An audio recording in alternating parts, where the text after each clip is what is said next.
guys. Hey, and very welcome to the Aztec Empire game dev stream. Okay, so let's just begin. Let's set up everything. So what I said already in the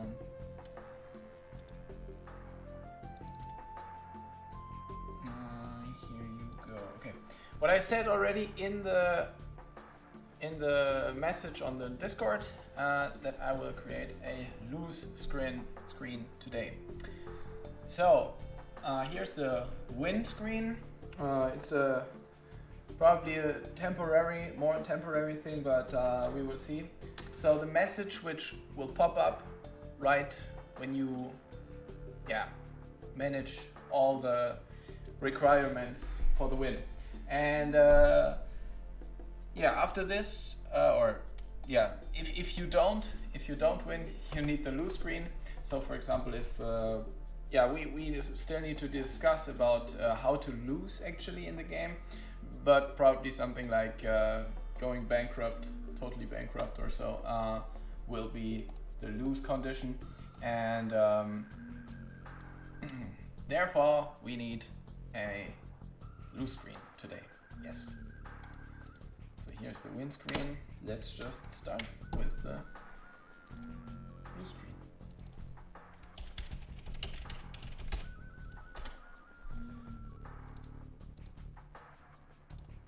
Probably put this in here too. And over there, yes.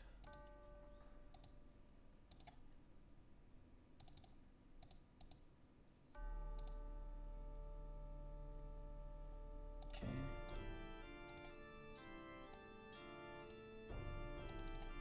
Okay. Like this.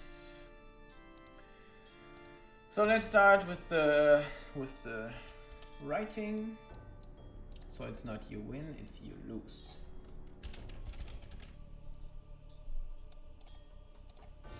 So what you can see here right now is the let me quickly find the color like this here. So this is the main Photoshop file for all the user interface stuff in Aztec Empire.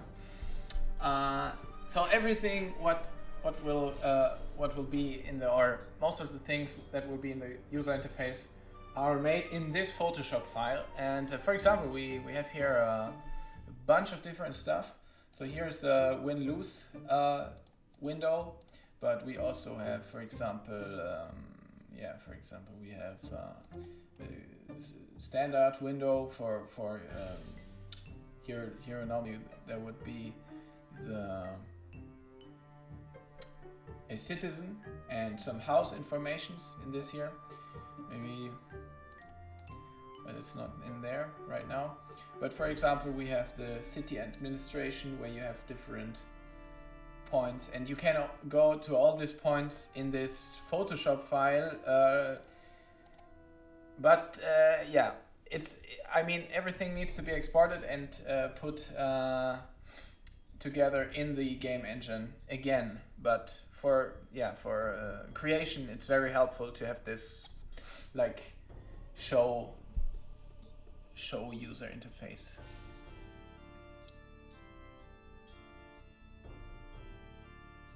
Oh, you lose with. Oh, yeah, that's good. Yeah, please, if you see mistakes like this, I'm so sorry. All right, good.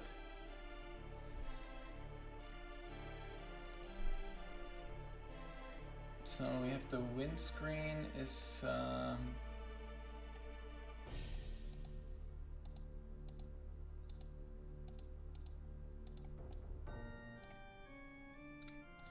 right. So let's just put this away, so we don't need this one here, and we don't need this one either. This was the sketch for the whole thing. Yeah, you can see it have its own style, but I will probably create a new sketch for the well,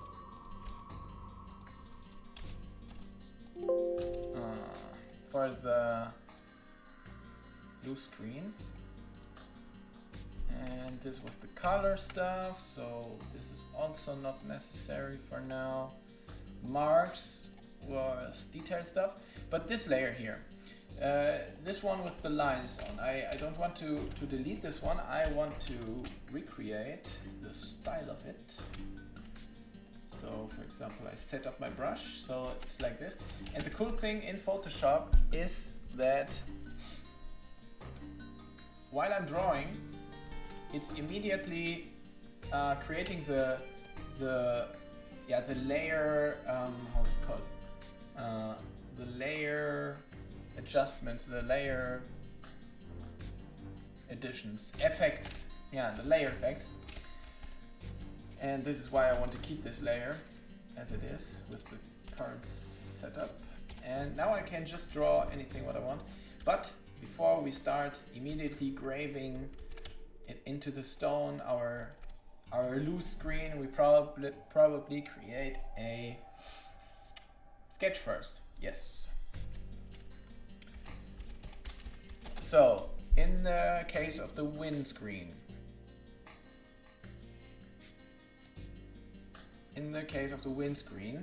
I wanted a triangle composition where it's like a flash to the top, like this here. Like it gets the feeling of, nice, I win, I go a level higher, you know. And I want the opposite for the loose screen. So I want a triangular shape to the bottom. In a way. Okay. Let me quickly. I lost the color. Okay. So.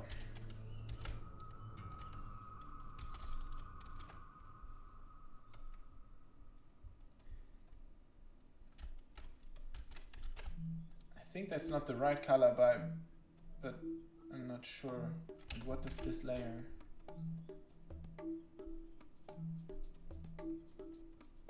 No, nothing. No good.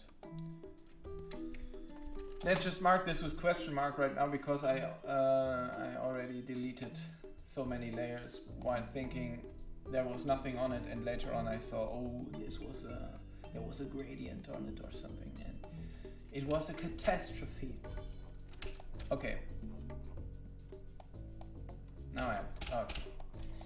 So I want this triangular shape to the bottom.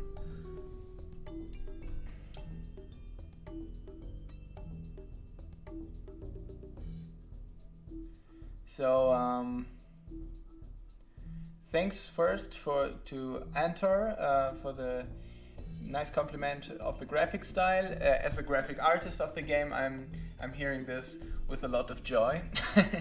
So, and Osaka, your question is if I'm doing the graphics or if I'm also programming the game. So obviously I'm the graphic artist of the game. I'm creating all the graphics, but the coder is someone else. He's Nelvin. Maybe he's in the stream too, but if not, he's in the Discord also available if you have some programming question for him, or you can just ask those questions me, and I will send them to Nelvin. All right.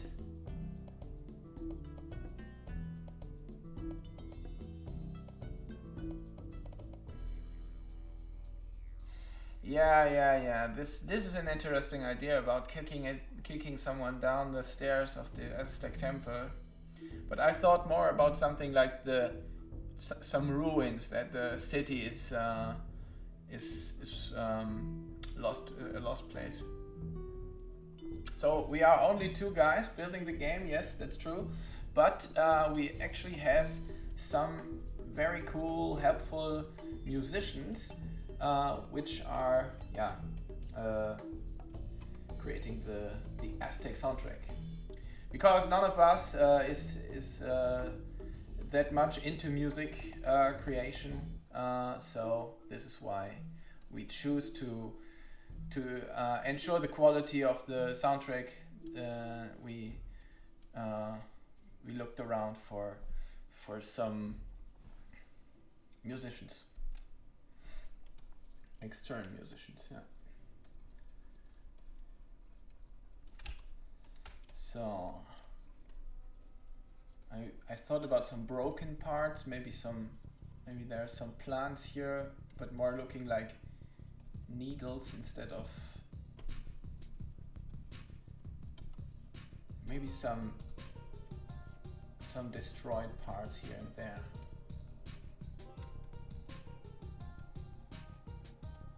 Also to break the composition a little.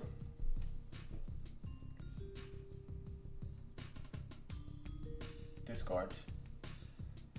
Let me check. Yeah. All right.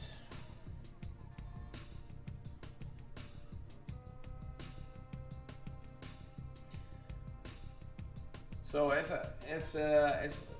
so often I start this stream with the music of the soundtrack of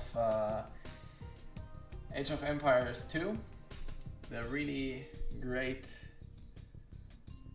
soundtrack of this strategy masterpiece.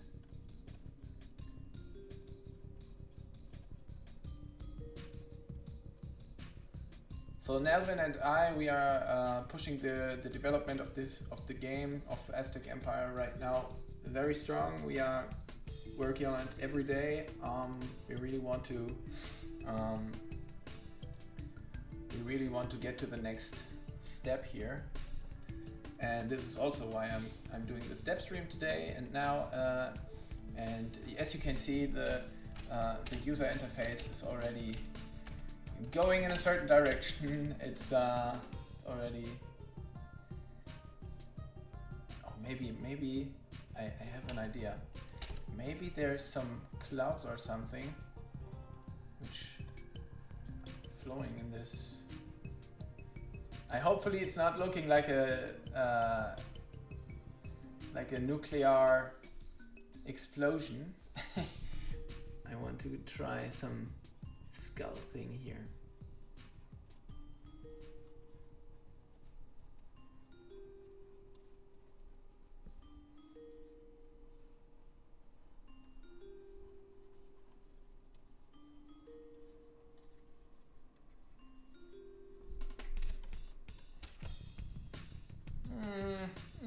I kind of like this. Let's skull cloud, exactly. Like it's the ruins are burnt down and there's just this smoky, cloudy stuff going up, and it's the skull basically. So let's try this out. And okay, so yeah, as I say, it's so cool in Photoshop that it's just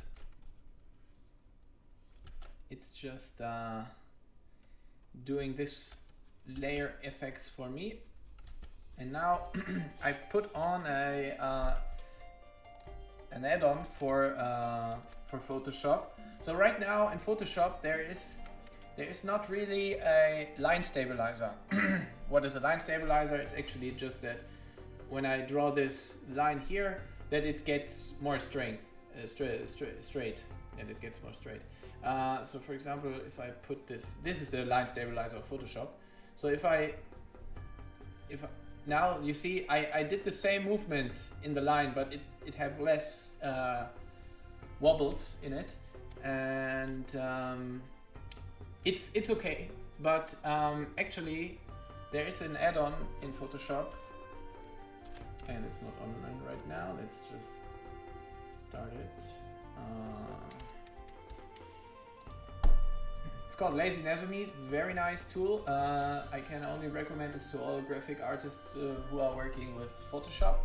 So it's not that expensive. I think it's $10 or something, not sure, but it's totally worth it, because now, for example, I put it on and now I have this line stabilizer thing here online, and it's really powerful. It's doing the line weighting drop more accurate, and a lot of other stuff. So for example here, let's check it out. We have the ellipse tool. This is cool as well, so I can create this round lines. I can only say that this is so great. Can only recommend it. Okay, so let's go back to smoothing massive, and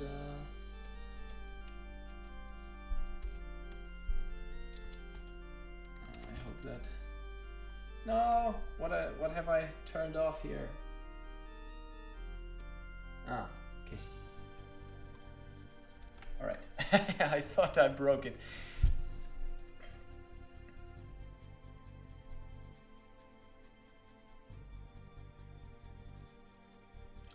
So, to answer you, Anton, why we choose the Aztec setting, it's it was the idea came by playing Pharaoh. Like we are heavily inspired by those old Impressions classics, Pharaoh and Caesar.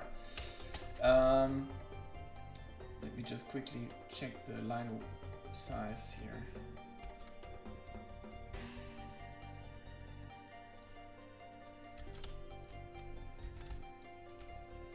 So we are heavily inspired by the old classics of the Impressions games, and they made also an interesting or a good job in telling the story no,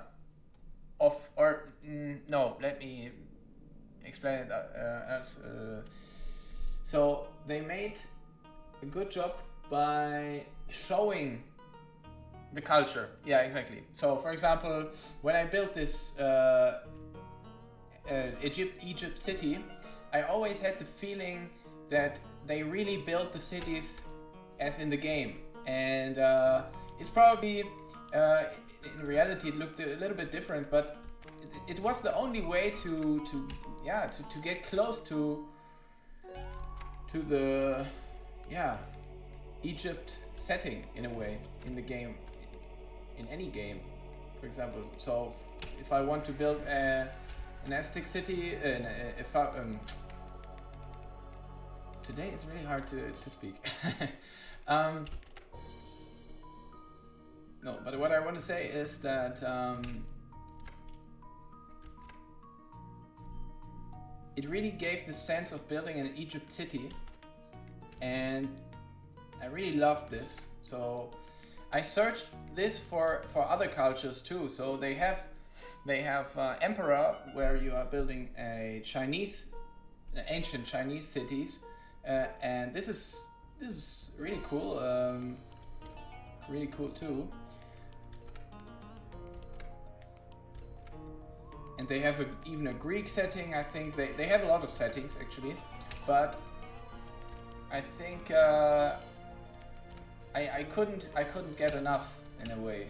I thought, oh, I want a building game for what else? For other cultures too, for other old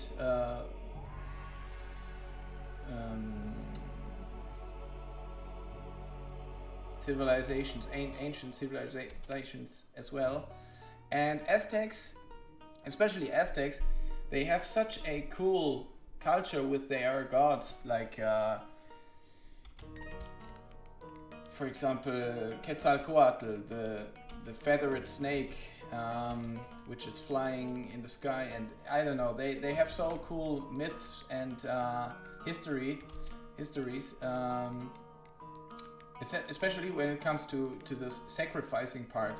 So they had these temples where they sacrificed dozens of people for those gods, and this is very interesting, a very interesting topic in my eyes. But I couldn't find any game with comparable to Pharaoh for the Aztecs. And so the idea was born in a way. This is why we choose the Aztec setting. Yeah.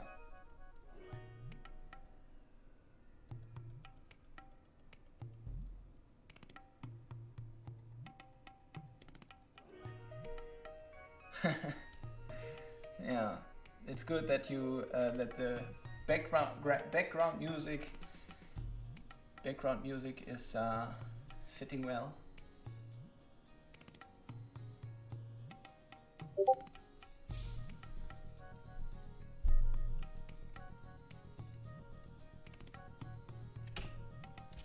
No.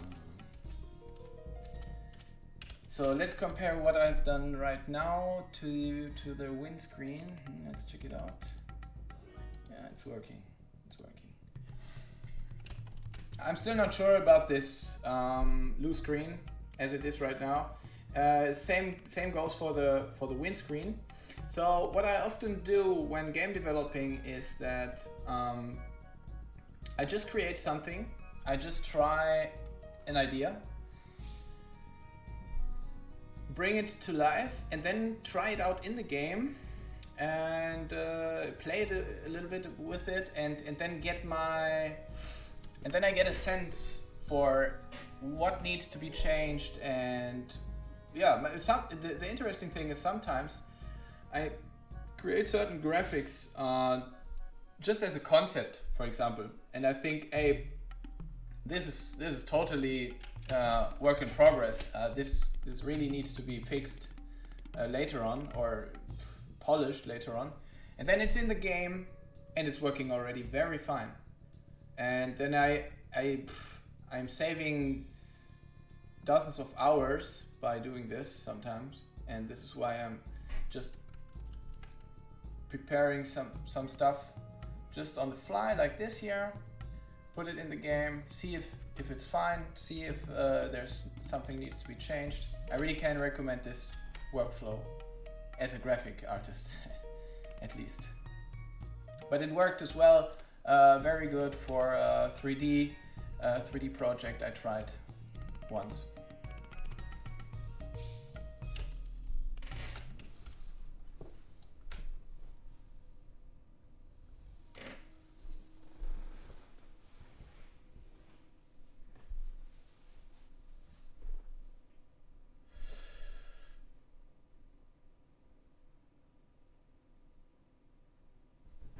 So other games, yeah, I don't know if you guys know, but I am the concept artist of Crosscode, the game.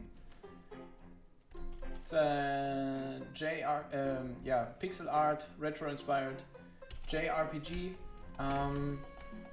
But this was not what I was talking about. I created a what I was talking about, the 3D stuff, was a test game that I created in Unreal, just to check if my thoughts can be realized properly. And yeah, it was actually a success by doing it, but it was only it's only on my machine right now. I haven't posted it anywhere. Yeah.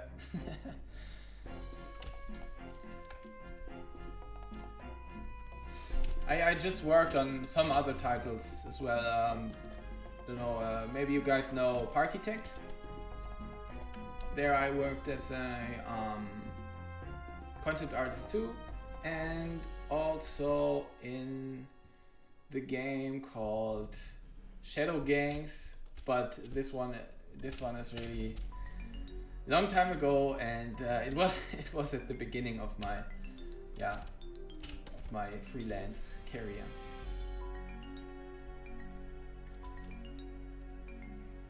Maybe one day I will show the Unreal stuff to everyone.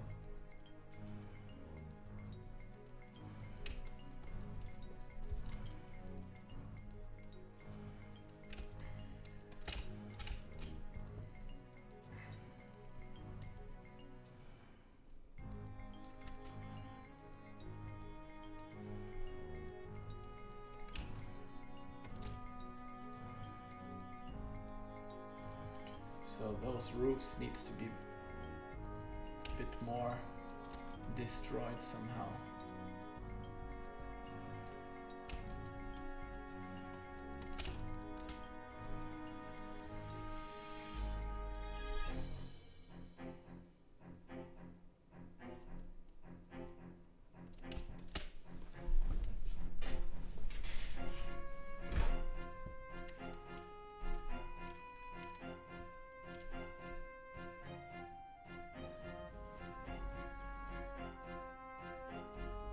So Wandel Ben Holt, thanks for this compliment.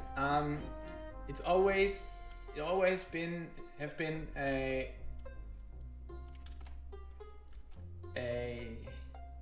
yeah, it's always been my aim, my target to work out such a technique, like being able to draw anything and really quick, and also to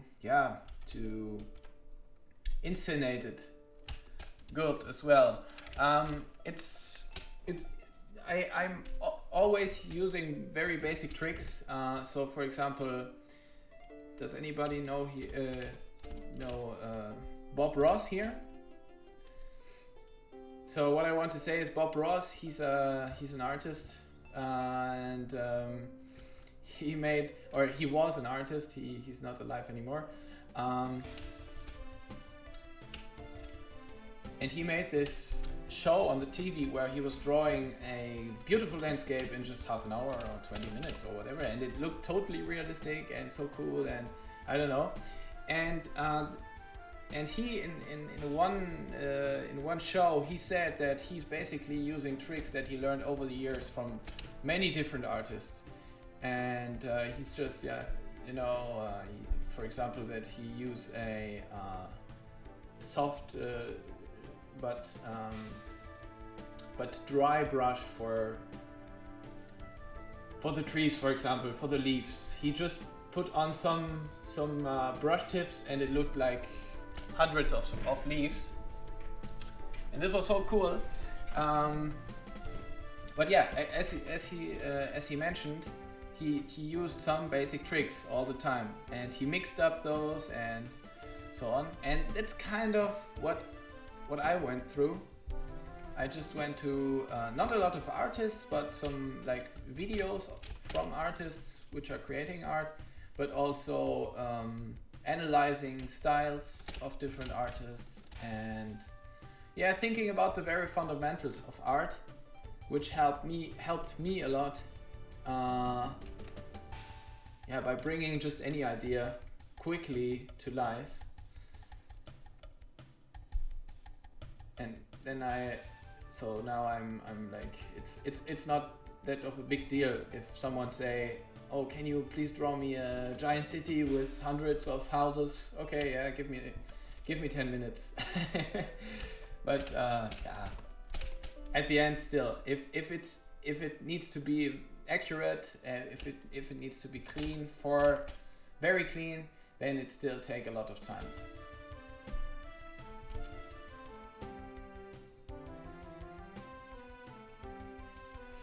Yeah, Bob Ross, he was a master in his way. Yeah, absolutely.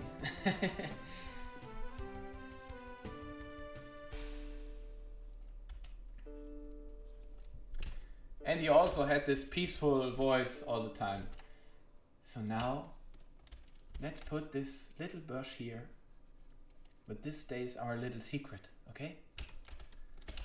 He always made those jokes, and I don't know, I love this. And I mean, I think even Family Guy made a joke out of it. They made something like, again, let's make it again. Yeah. And let's put this little house here, but this stays our little secret, or I will kill you. And I don't know, I just, when I saw this, I had to laugh so much. He was it's always hard to draw and speak at the same time, so you probably start to talk some strange stuff at a certain point.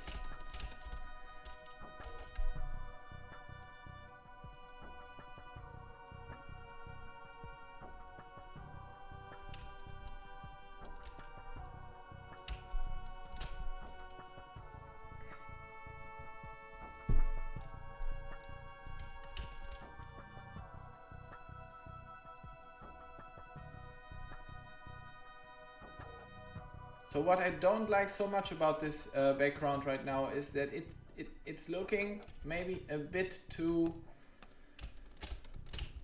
painty, not so much as a sculpting in the back of this plate, because it just have too much elements on it. But in another way, it's all fine. It's all fine working. So why not just being happy with it? And this is what I mean. I just need to see it in the game, and then I can say better if it's really good or bad.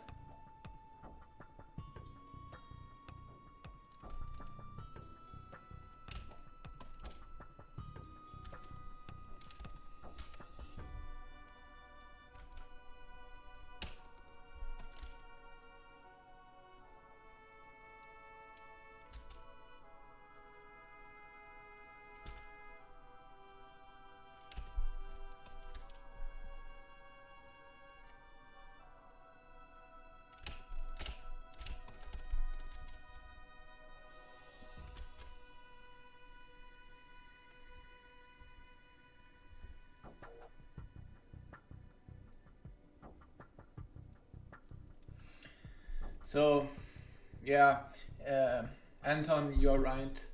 The good thing is always to have someone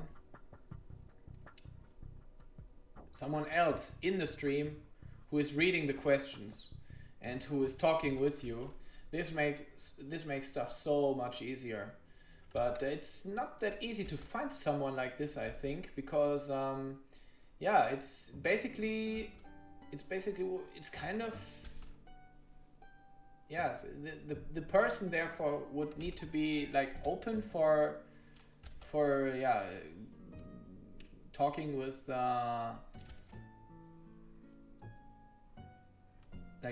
talking public, but in the same time not busy by doing anything else in a way. And I could not manage to find someone like this right now.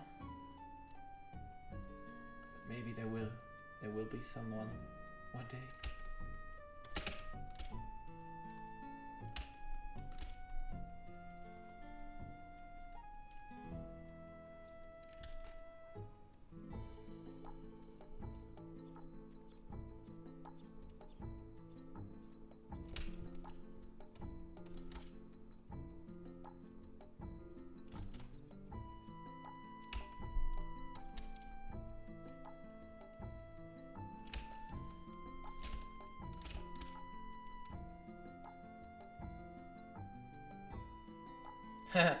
So, iTunes Alpha.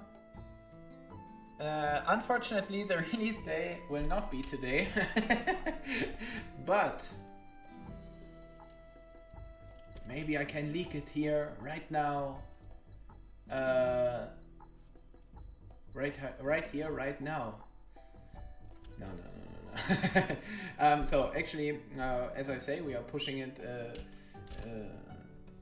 very much ourselves right now, and we are really ambitious to provide you something very soon. Yeah, the thing is, it's always hard to say what else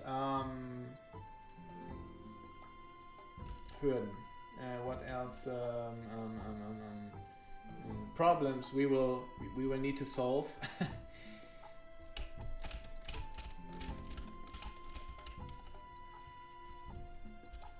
So we are a bit careful by telling you a release date, because you never know, right? Even as a developer, especially when, I mean, if we would develop like 100% of the time, it would be good, but we have our jobs, we have to create our, we just have to, since we are not earning money with the company right now. It's still the quest to find jobs or freelance jobs in the meantime, and this takes a lot of time as well. So what I want to say is that still we are working on it hard. We are hardly working on it. Yeah, and you know what I mean. And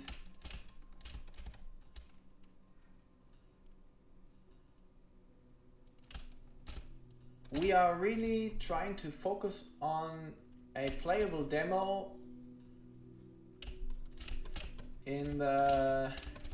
I will tell more about this, but in the next 2 or 3 months you should be able to have the very first Aztec Empire demo for everyone. But this is not an official announcement, it's just estimation. But I will probably do a announcement in the next days when we will talk about it a little bit more and think about it. Yeah. Some leak here, right here, right now.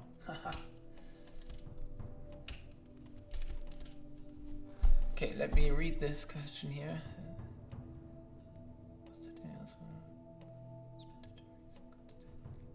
This is exactly what we are thinking. Central Sentinels. Okay. Yeah, we don't want to give you a buggy game with crashing, whatever, and unfinished and so on. Even a demo should be in a proper state of development, proper level, and this is why it takes time. But I think it's better like this. Yeah.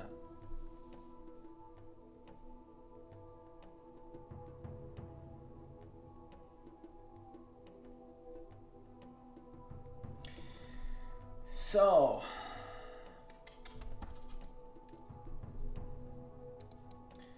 think this can work as the blue screen right now. Right now it's a bit hard to read, right? So if you see this, it looks like just random stuff, like yeah, a whole lot of too much of everything. And this is why we will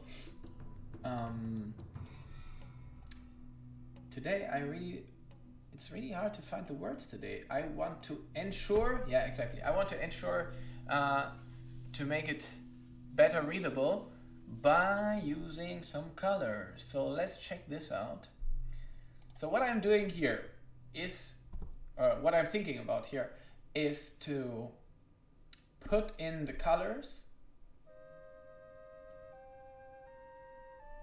and seeming letting it seem like it's painted on this stone plate.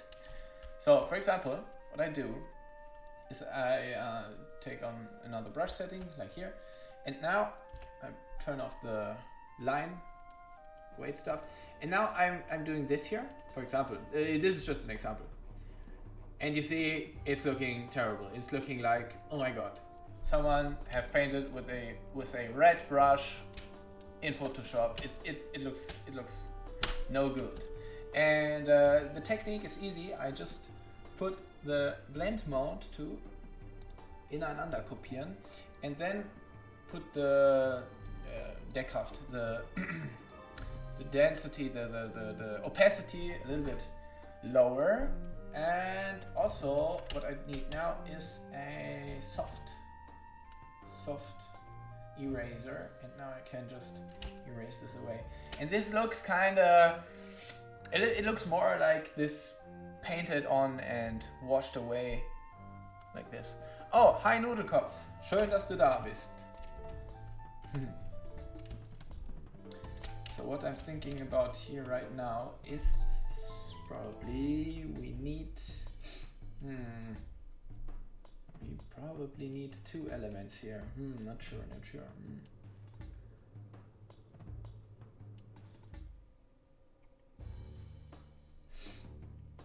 Okay, I have an idea. So we mark this here.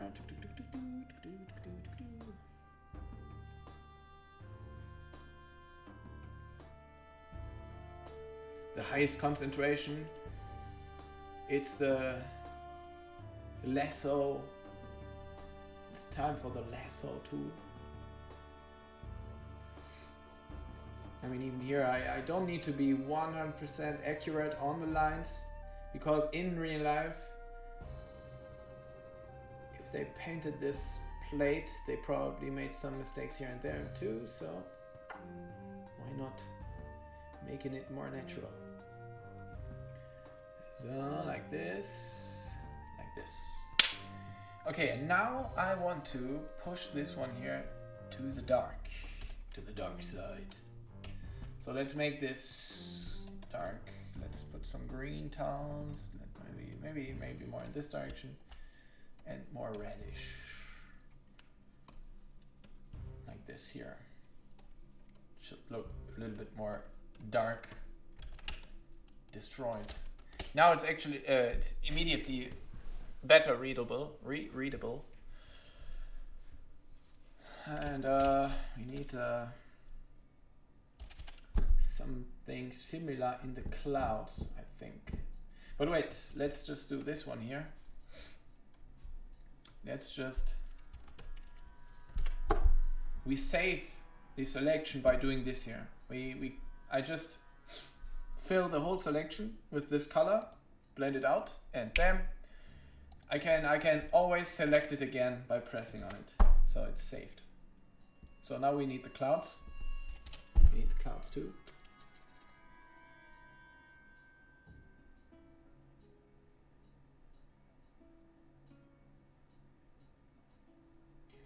I'm not sure about the clouds. Maybe we will see.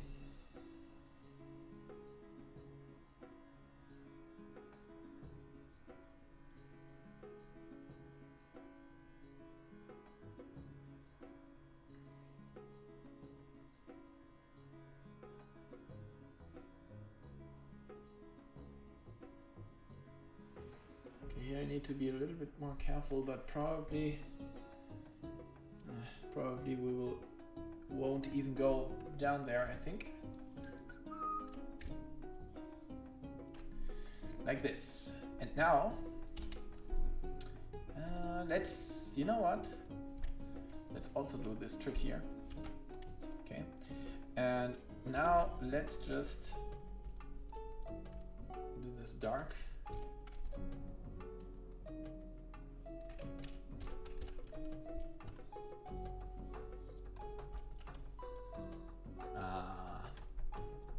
You know what, guys? I hate Photoshop. Do you know that? I hate Photoshop. I work with it every day, but I hate it.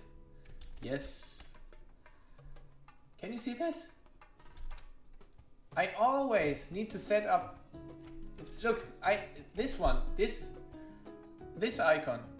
When I press this one here, normally you can see that the size of my brush is changing by my pressure. So for example, let's make it like this here, you can see it better. So when I press strong on my tablet, it's getting a big stroke, and when I press not that strong, it's getting a small stroke. And when I turn this off, it should immediately change that it should always be the same size.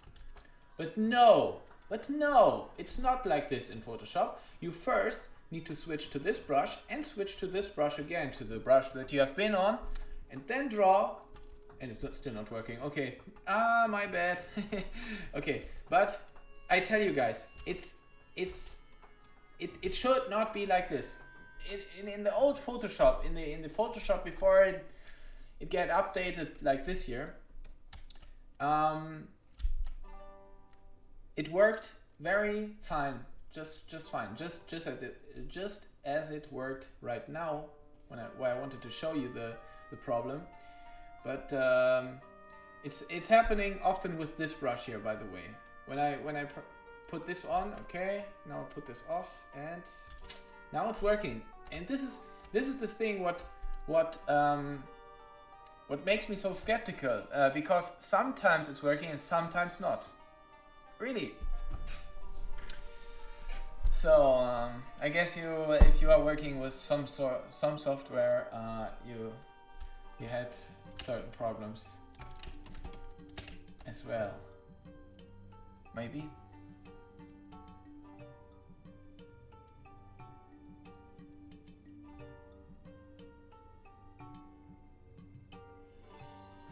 Yeah, sure.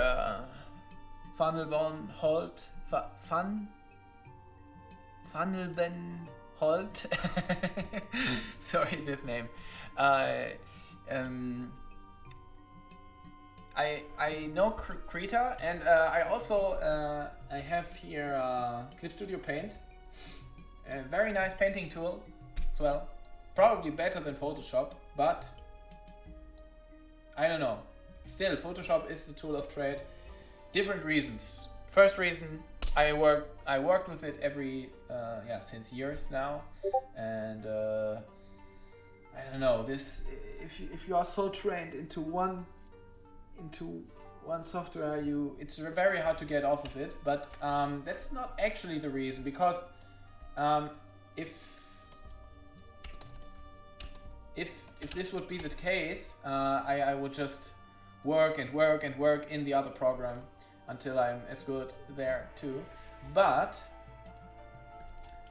there are some drawbacks actually in functionality. So in the functions, I mean. So the functions, there are some functions that are just in Photoshop still until today, and this is the only reason why I still use it. Yeah.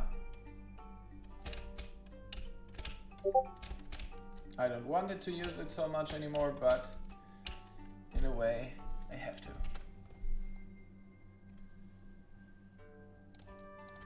There's Affinity Photo, I know this one too. Maybe this can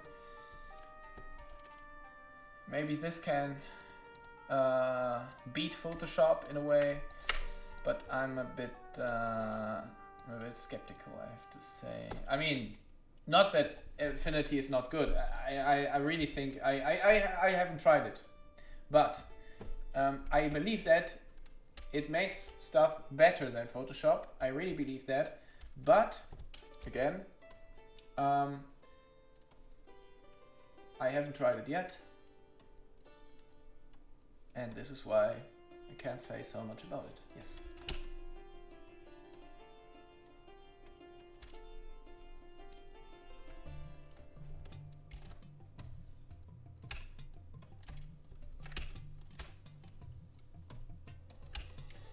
So I want this red feel to it, this danger feel to it.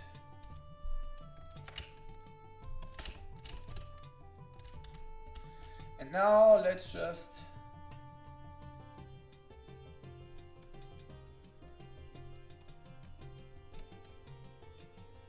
erase those colors softly.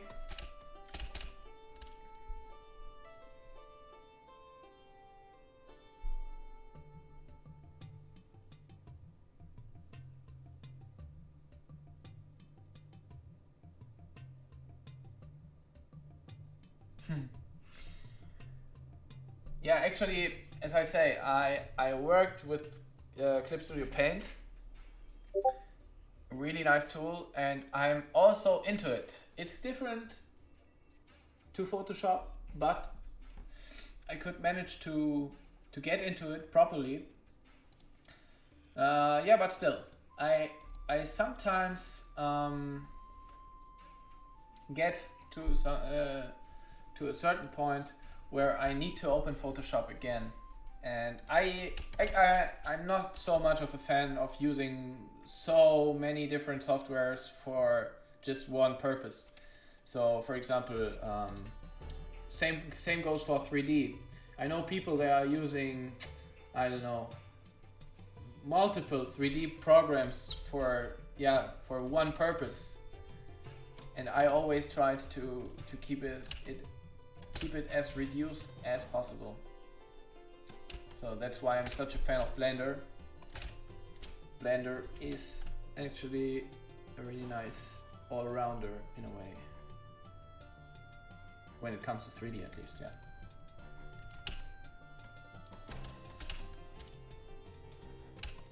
Maybe we can place some very brighter orange tones here and down there. Let's check it out.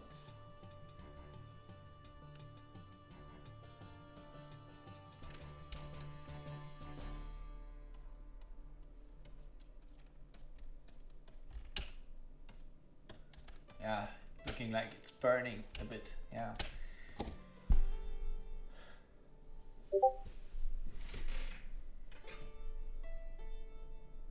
Yeah, oh, I'm sorry. Maybe I... Can I... Soundeinstellungen... If I turn the sound settings of Discord low, I hope that the notifications... Where is it? Oh, yeah. I hope that the notifications get muted as well. So, okay, I just muted Discord. Sorry for the irritation. Okay, so this is kind of done. I think what we need now is... We need some more erasing here. So what we need now is a mask. An adjustment layer. Yes. Yes, an adjustment layer. So we just save it for now. And maybe let's also, yeah, let's put the adjustment layer here.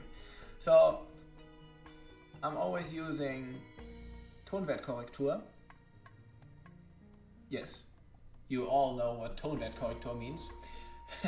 So it's like tonal correction. I don't know. It's you can see here. I can make the bright tones brighter and brighter, or make the dark tones darker and darker. And this is basically how it works. So what I always do is to put the dark tones a bit more and the bright tones, yeah. And this is it. This is how to increase the contrast of certain graphics. And now I just need to. What I have done here is that I make I put a mask over it, like it's pitch black, the mask, and then I can just draw in with some white brushes. I can just draw in where I want to have the contrast and where not. Okay, so this is already working, and let's go there and export this guy.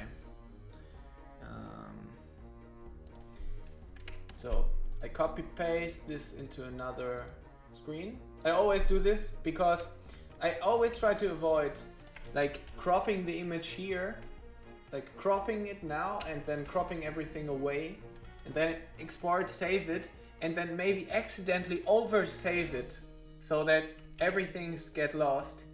I always try to avoid this. I already had this, guys, you can imagine it, back in my study times. But in this case it wouldn't even matter so much because we're always doing creating backups for this, but still I go the safe way. And I can honestly I cannot stress this anymore. Go the safe way. Always, when it comes to graphics, when it comes to software, always go the safe way. The safest way, especially. Not only the safe way, the safest way.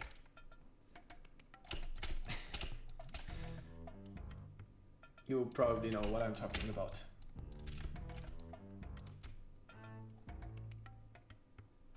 So, to answer your question, Draconic Crows, I will show you how it works with the user interface. So these screens here, as you can see, I am exporting it right now. I'm cropping it right like this. Now it's cropped, and then I'm just save under, and we need to have it in UI UE3, and we need a PNG file. And here is the windscreen, so we just call this the loose screen. Loose screen, okay.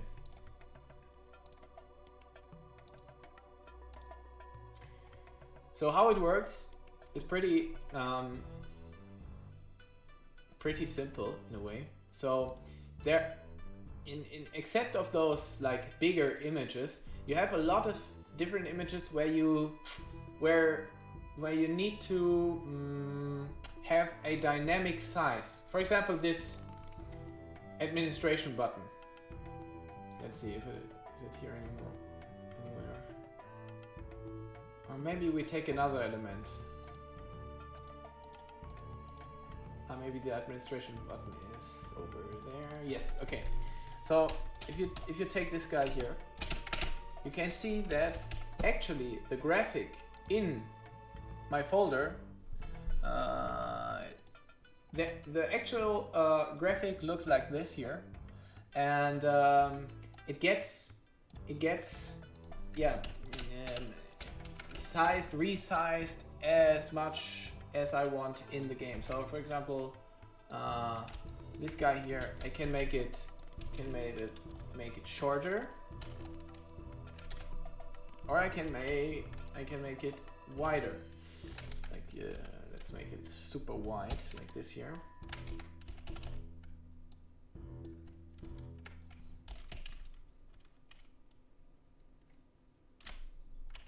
So let's take this one here and just.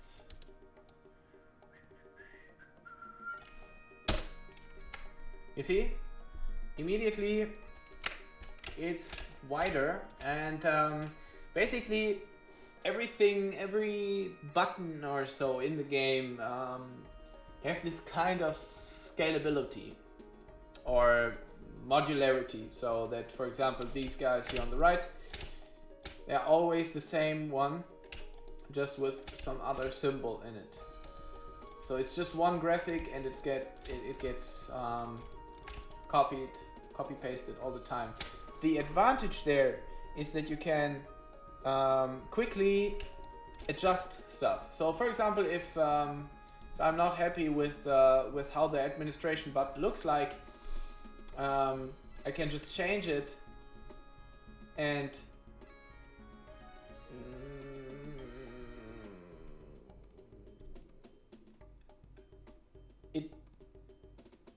how do I explain? Yeah, it will change for any button of the same type, you know? So for example, the window is a better example, the background window is a better example for this. So let's just open the win loose thing again. Win loose. So the window in the background is basically just this guy here,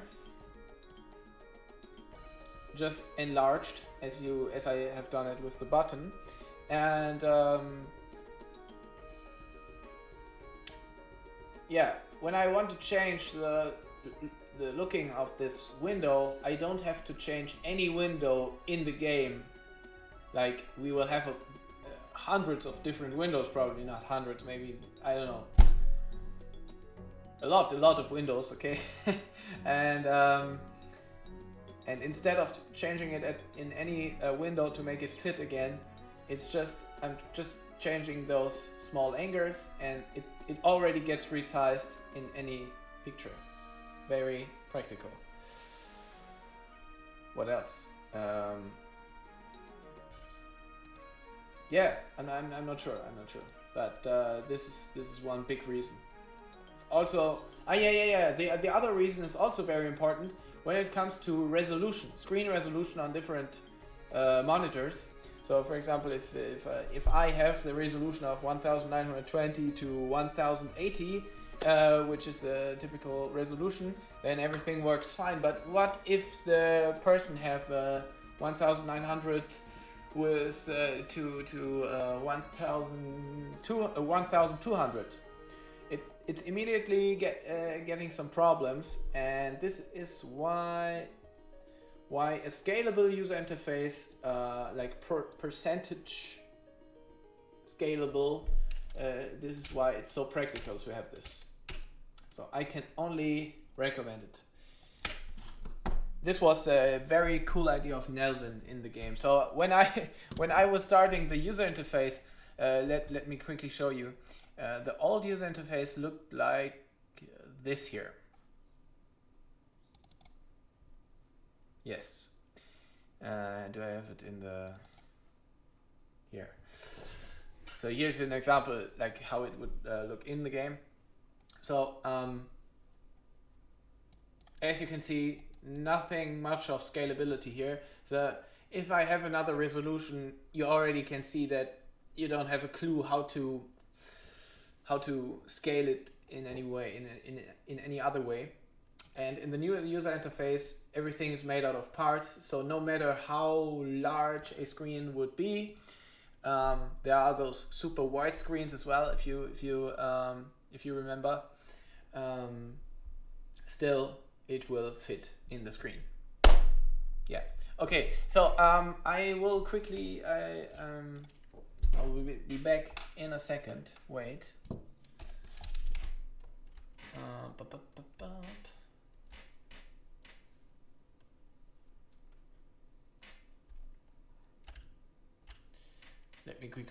Let me prepare. Okay. Yeah, be right back. Just have to go to the toilet, and then we will carry on with some portraits.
Okay, I'm back.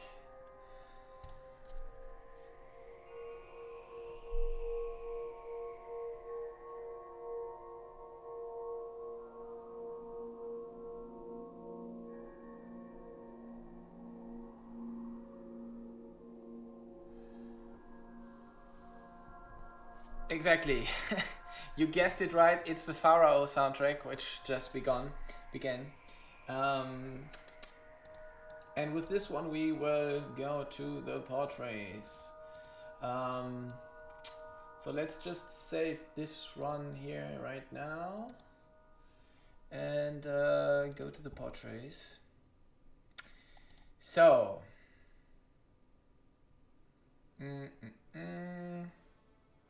Where's the Aztec document with the tasks on it? So, advisor. We need some more pictures. So here are the current portraits. And guys, I have a special announcement for you guys today. For everyone who's watching, very exclusive. So you may know already the advisor portrait of the, like, yeah, of this guy here, like the typical advisor who is telling you, sir, chief, this we need more food in the granary, for example. And yeah, now we have a new, a new character. Let's open this one here. So this is Achikometl. It's one. It's a how to say, opponent chief with who you are, like, yeah, communicating, and yeah, with who you have to deal with in the very first mission, probably. And yeah, I will know, I will probably announce this guy soon in Twitter and Discord as well, but you guys you can see it on the very first hand. Okay, so what we need today is, so we have sad, this is good. We have pleased. We have happy. Neutral. Do we have neutral? No. You don't have a neutral face. So this needs to be changed. So let's go into the Photoshop file.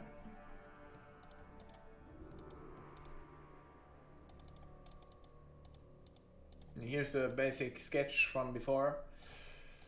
And so we can place it behind the background. Make the background bright, maybe instead. Not this bright. Yeah, better.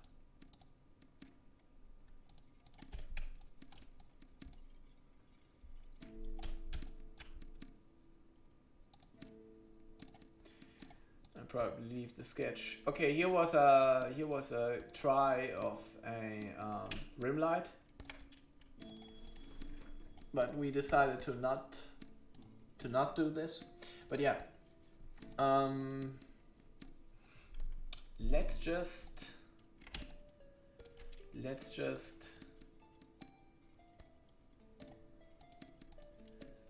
take this guy here and this guy as well. Yeah.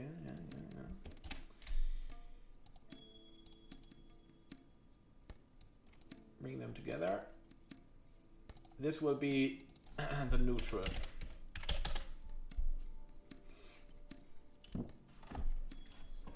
So there are different portraits in the game. So for example,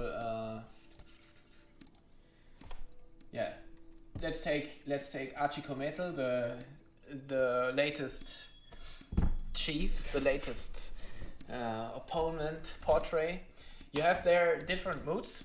So for example, if he's angry, you can just replace it by the angry portrait, or maybe he's happy. Maybe he's scared, disgusted. You know, we have different emotions here for the conversation. So they will not move their mouths, but they will show emotions. And yeah, hopefully this will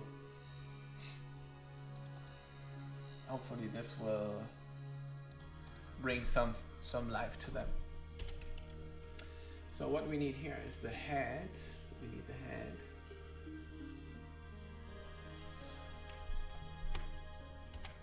And the body of this guy. So here we need to delete the head, like this.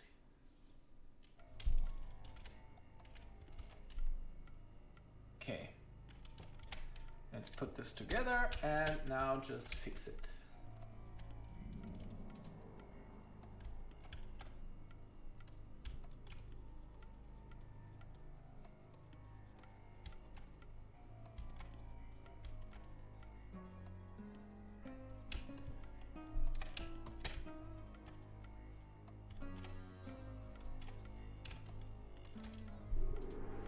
So, something I tried here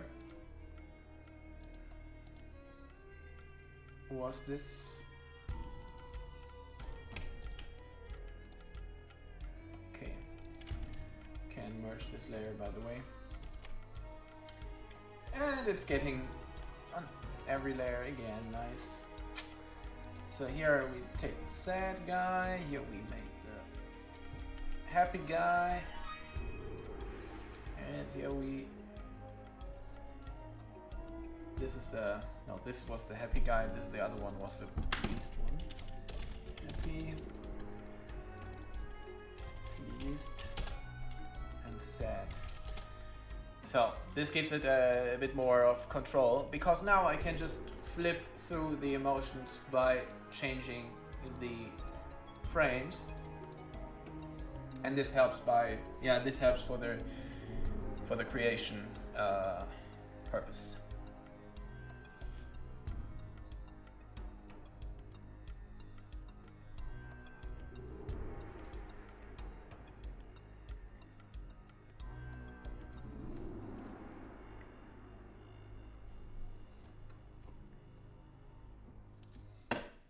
Okay, so here we need a neutral face. So let's try this out. I'm not sure. Faces are always some sort of a roller coaster.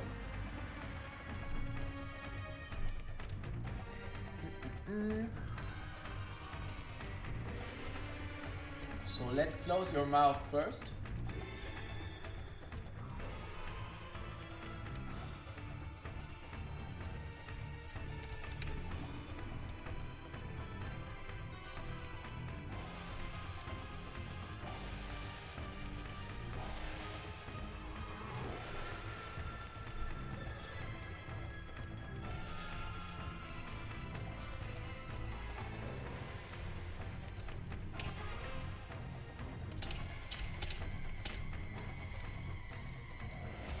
Like so, and now it's still looking a bit like, yeah, he probably needs to close his chin a bit more, bring it up a bit more.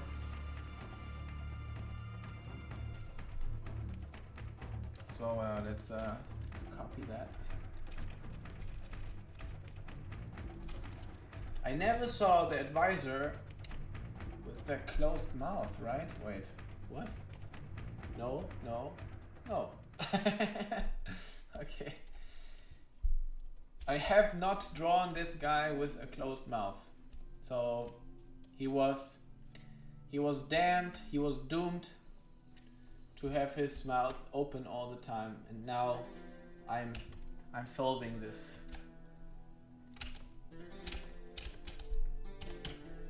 for him.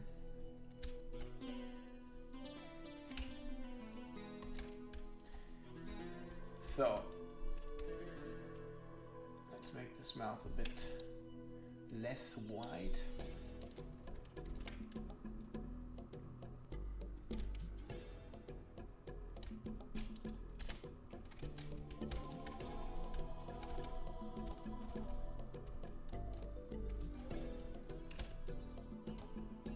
Ah, no.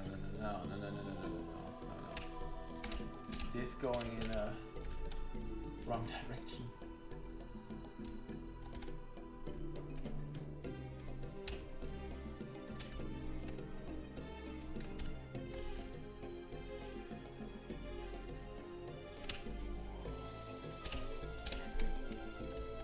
So for some reason it looks like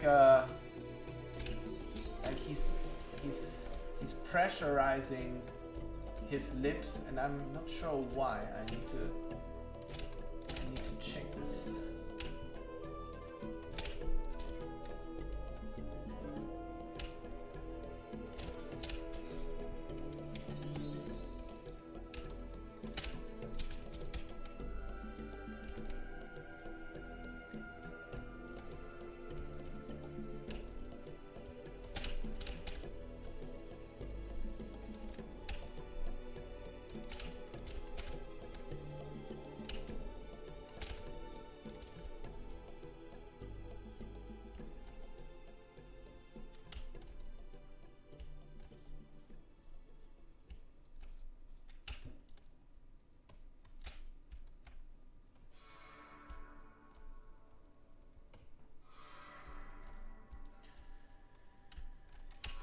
it's always something about a matter of checking the references,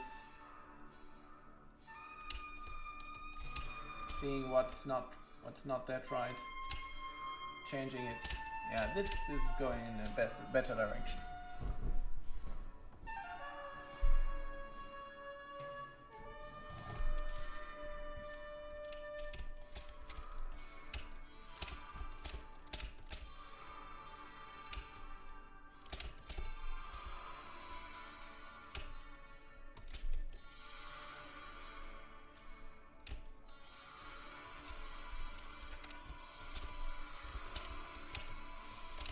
Maybe we need to change the place of the mouth a bit.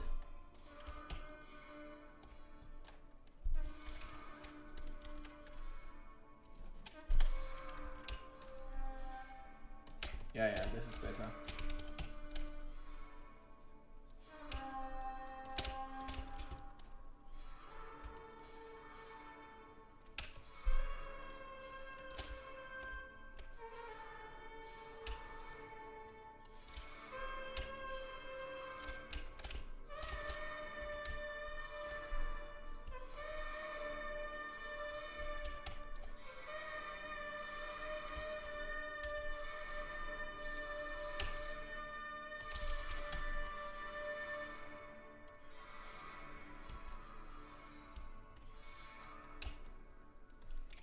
Okay, so now he's getting more neutral. Let's see the other frames.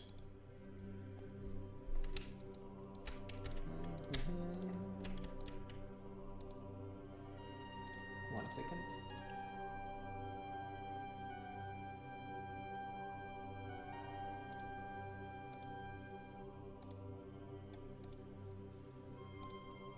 I think that's quite okay, but let's just try this one here. When he have his mouth closed, that it's getting a bit more roundish here.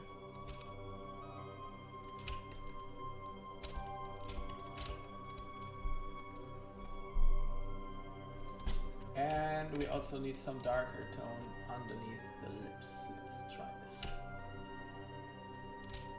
Not that much.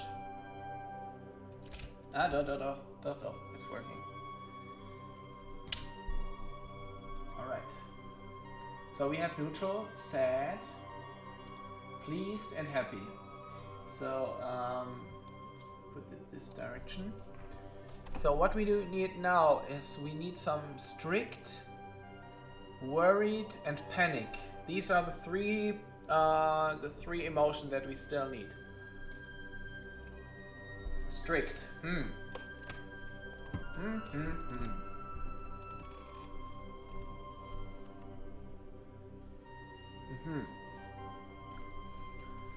So let's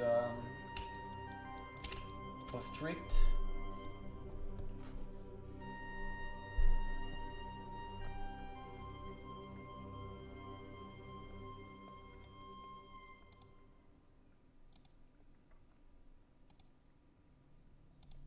We probably need him angry as well, but let's see.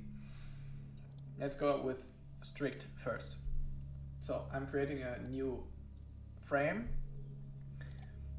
a new layer, call this layer strict, and let's try strict here.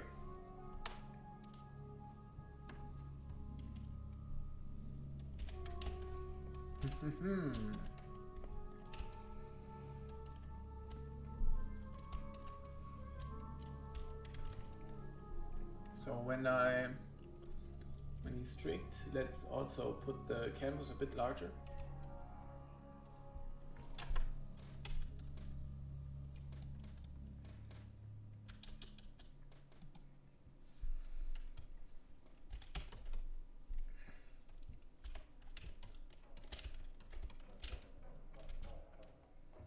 Strict. I think he needs to higher the head a bit, like he was over trying to to advise a bit. Trying to give you an advice. So, for example, he will have this phase when he says something like, "You should really build more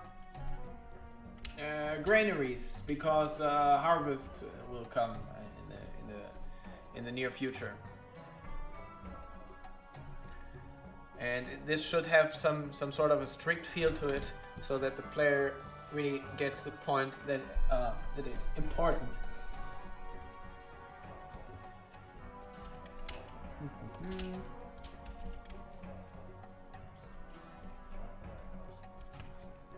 Let's close the eyes a bit.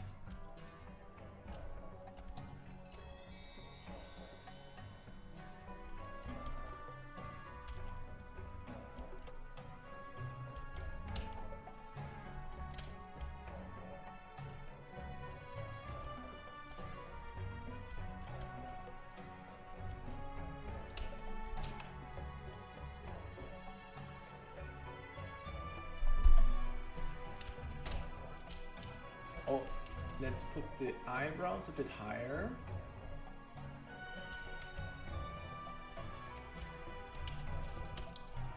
Easy tricks.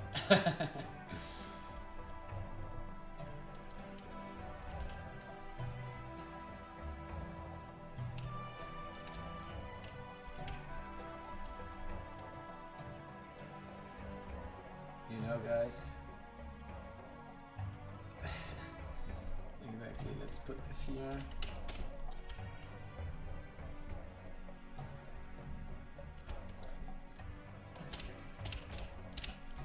And again, he should open his mouth, and yeah, this means that can we recycle some other mouths? Let's see.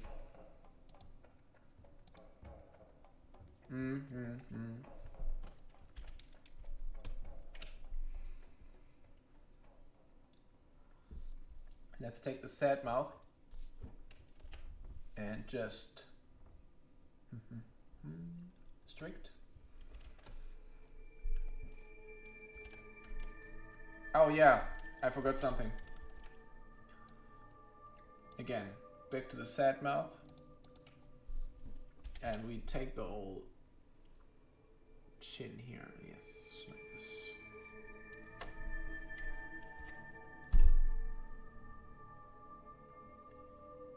Uh-oh. Ah well. We will see. So now let's make this layer a bit less so we can see the chin line. Like so.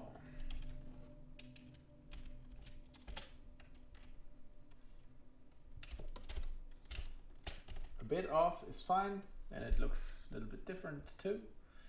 And make it on the strict layer. So now fix it. Easy going.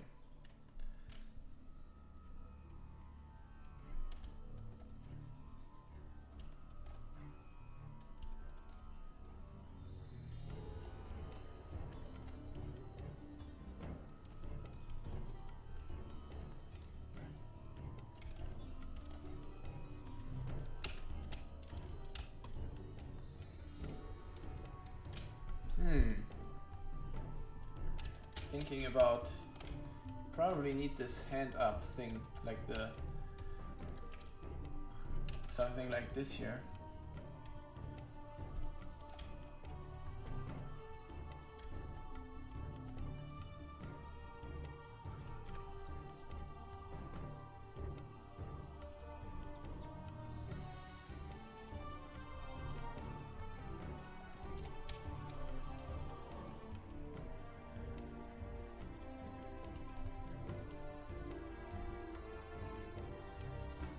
Pointing that you should really listen to him in a way.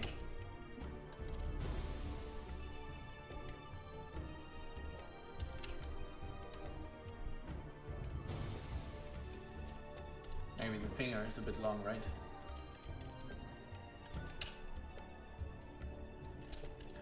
Then we could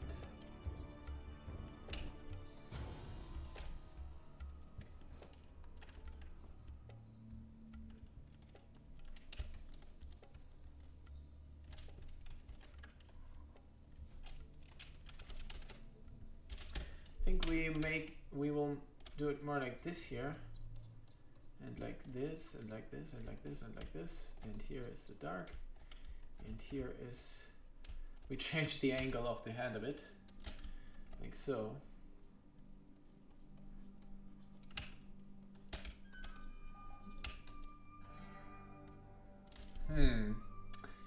Not that sure about this, but let's try it.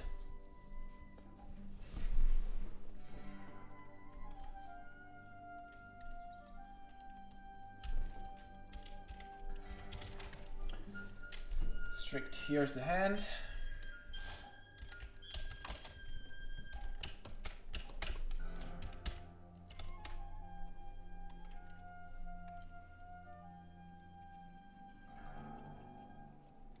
He's getting the fingers.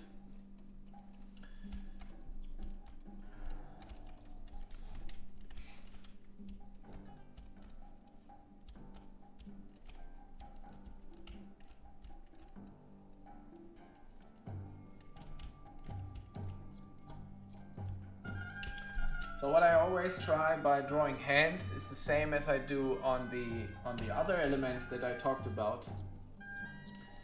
I have some techniques, some tricks for everything I'm drawing, and on the fingers, it's basically to build them up as they would be three-dimensional elements. So, for example, if I'm drawing a cage over this thing here.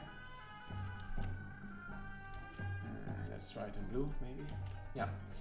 So I have this hand shape here. Like this is the box of the hand handteller. Hand plate? No. I don't know the English word for it. Damn. But now the fingers also get this three-dimensional brick shape. And this is how I can find the right shapes for my fingers and the right coloring stuff also. And here it gets more like this. You see what I mean? So with this cage in mind, with this three-dimensionality, I have a lot more power when it comes to inventing a hand which is not actually visible.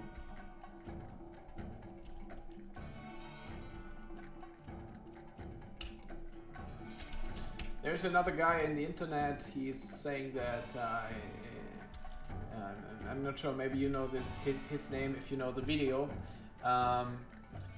He talks about different that you have just a few hand bases and that you are just varying between them here and there. And this may work. This may also especially work when you are creating just illustrations and maybe you just have always the same topic or so. But when it comes to games like here, you have some very specific situations. For example, in this case here, let me just quickly add this. So in this case here, in another case, you have the hands together like this. Oh, now the hand is everywhere. And the cage too. So now here you have the hands like this, and on the other frame he holded a bottle, and I think this was not or it's not easy to have those like presetted hands. So you really need to be able to create any hand from scratch and understand a hand really. And I have to admit, this is the most complicated part for learning, but the most practical part when it comes to creation. I don't need to find any big ref or so. And again, if If later on in the game I notice that this is not working well, I can just change it.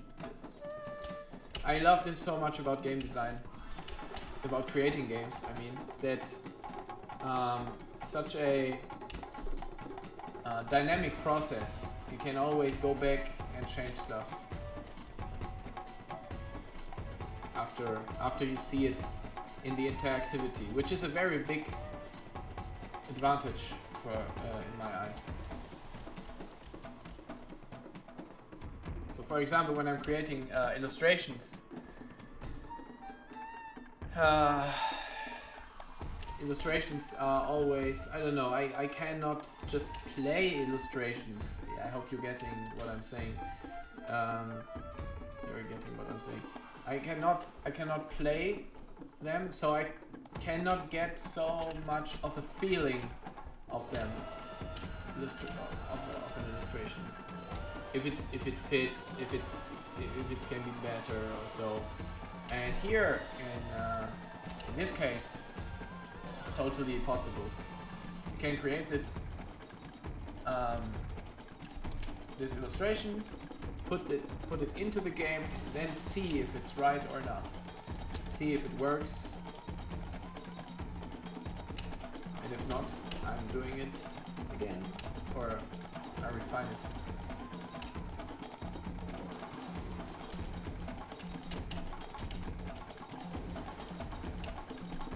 So you have some arm thing there. So let's draw it for him.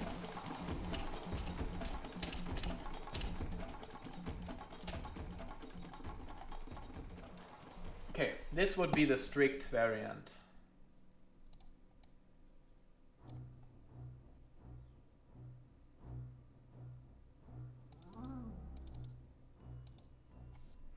Maybe we can make this one here more, a bit more like this.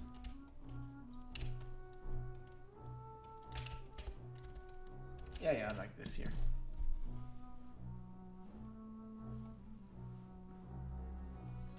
Okay, so we have strict, we have sad, we have neutral, we just need panic and worried.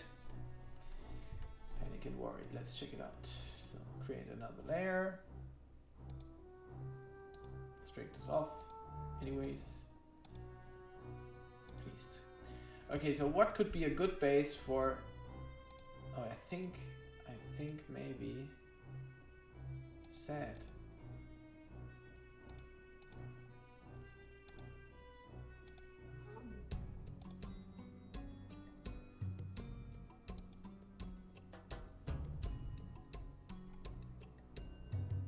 Well, this could be worried and not sad. Because sad is probably a little bit different, right?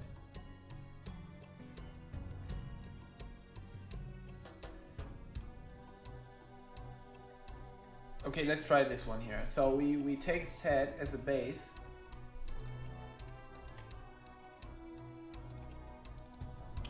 Call this worried. Now let's just turn his head a bit.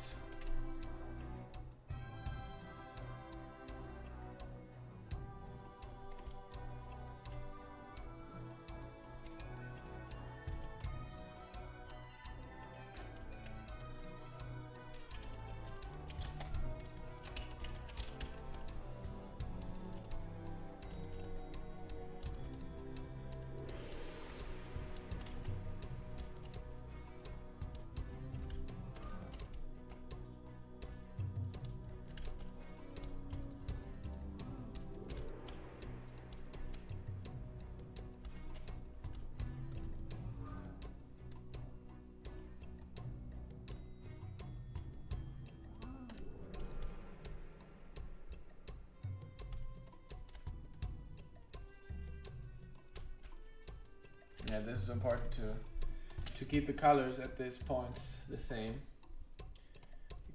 because otherwise it will look strange if you flip between those emotions.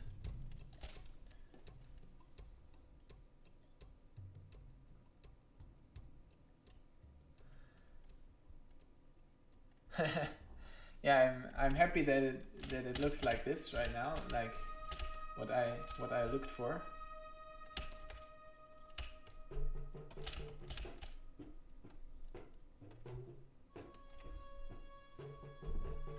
So this will be our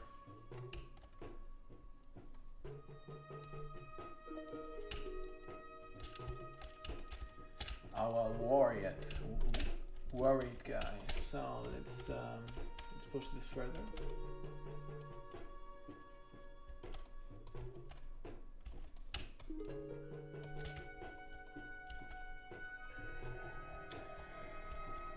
Sire, the fire risk is high. Fires will start soon. Will start burning soon.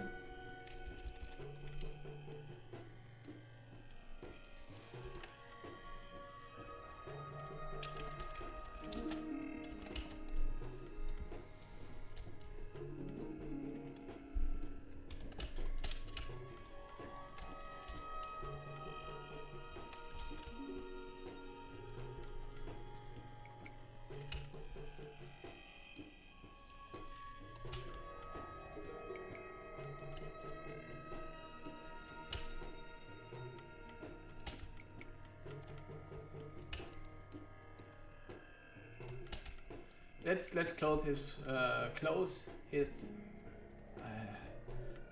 his mouth for now.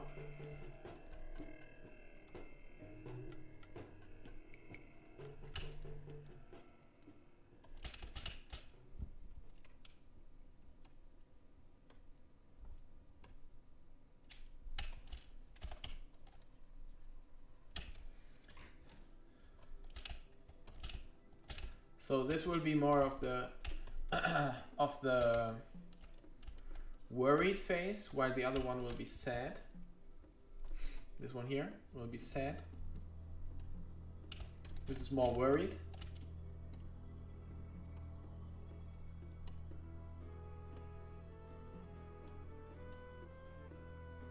Yeah, this is good. And yeah. Let's see, do we have some stuff to polish here and there? It's fine, it's fine. So now we need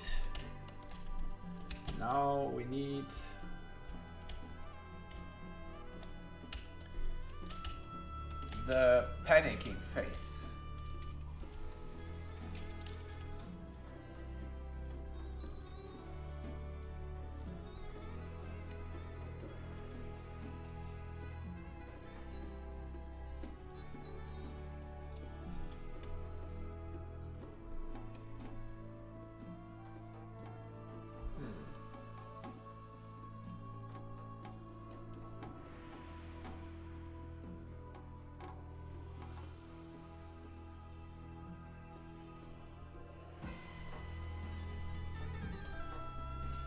So the panicking phase should really be eyes open.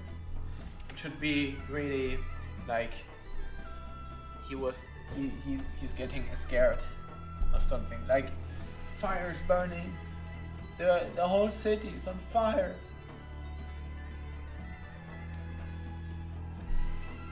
So as a base we take the worried phase, I would say.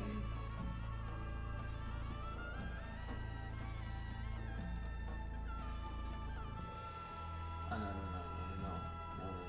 We will take this phase here, the worried. This one here, not the sad phase.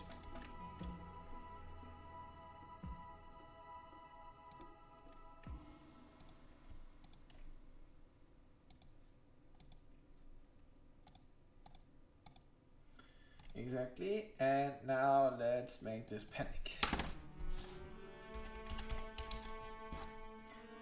So,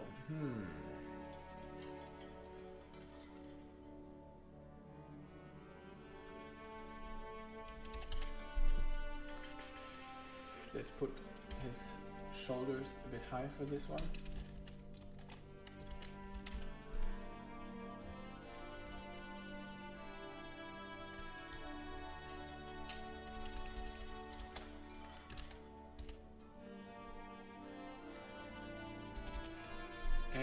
turn his head again.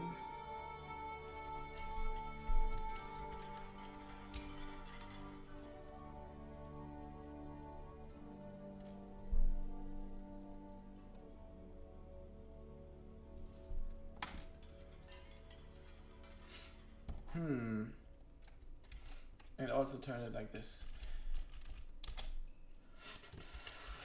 I'm actually not that sure about this because he's turning his body all the time. Maybe this is not a good idea. Just thinking over it right now. Thinking about it right now.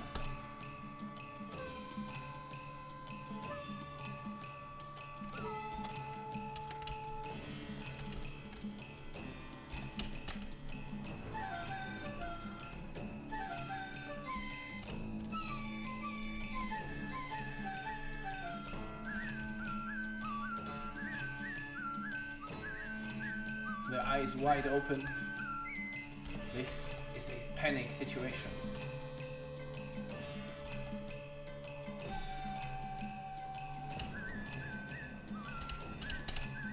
This looks pretty creepy right now, I have to admit, but this is always on the creation process.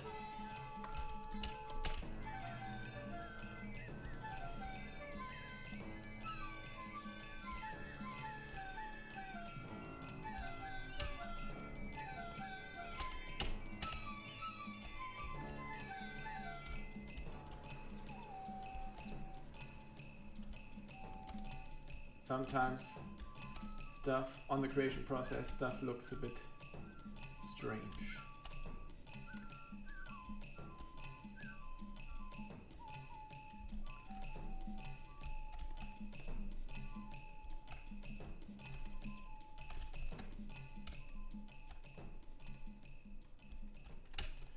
Okay.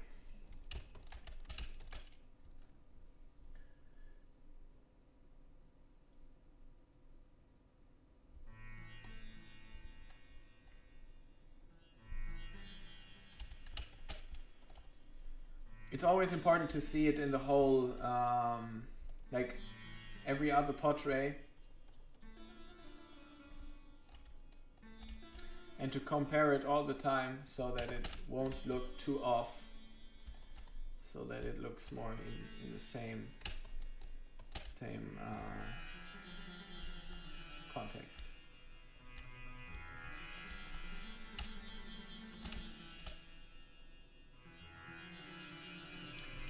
Did it?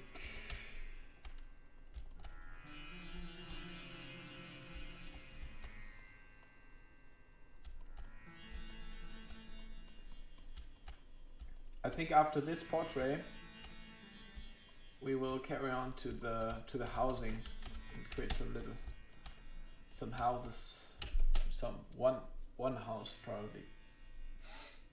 I'm still thinking. There is some other stuff on the to-do list, but I need to check. But for now, we will just focus on this one here. So what we will do here is that he will open the mouth even more.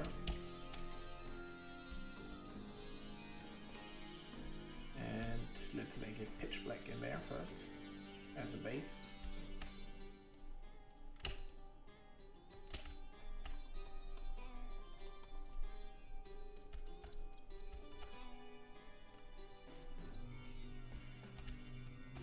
I'm so happy to doing these portraits finally, because I wanted to do them for a long time now, and yeah, it's let's say it's not my favorite task. Okay, there are tasks that I prefer and others where I think maybe I'd rather do something else first, but at some point it has to be done, right? So for example, house creation, I just love it. I just love house creation. And yes, I also like portraits a lot, but I don't know. Portraits are complicated. Portraits are not that Like, I'm not sitting here and say, okay, let's just draw anything and it will look cool. Like when I try buildings, in a way, I feel like this. When I draw a building, I get this feel like everything I do there works well and works fine, and everything is good and on the run. And with portraits, it's always a bit more difficult for me. Maybe portraits are not my main goal, but whatever. It have to be done anyways, and I think it's okay. I think it's good.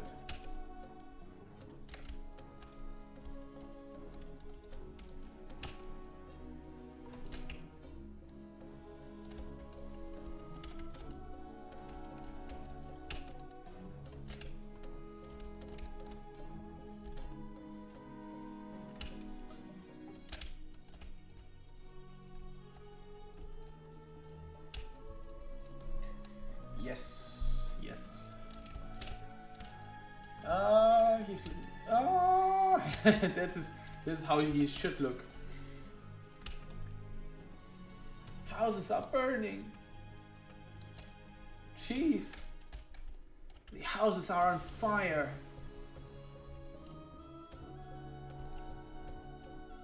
Come on, guys. What could he say about firing houses?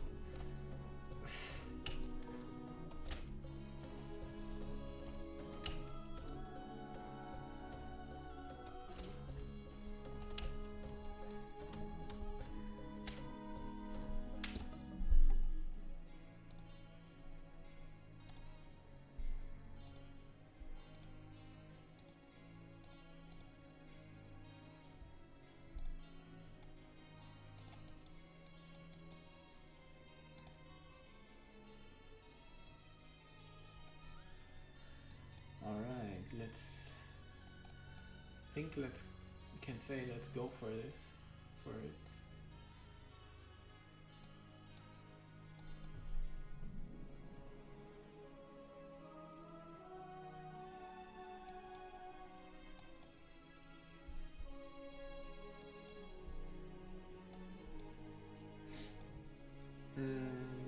Let's do one more thing. While seeing this here, I always see those pixels and this stuff here, these. To see that better, let's make the background strong pink for a second. Yeah, now you can see it better. So let's just.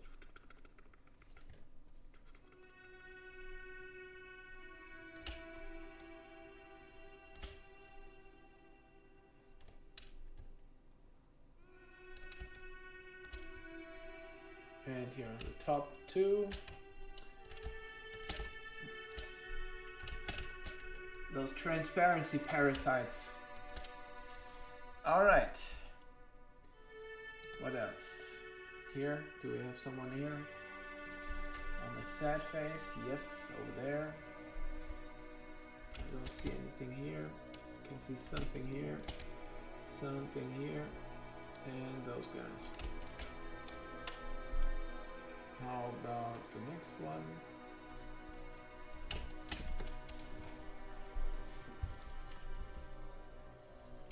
Interesting. Okay. No, we need to do it for every layer itself. Okay.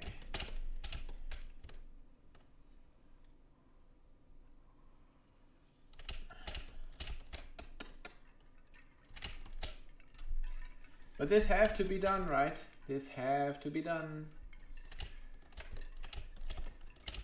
It's all about game design.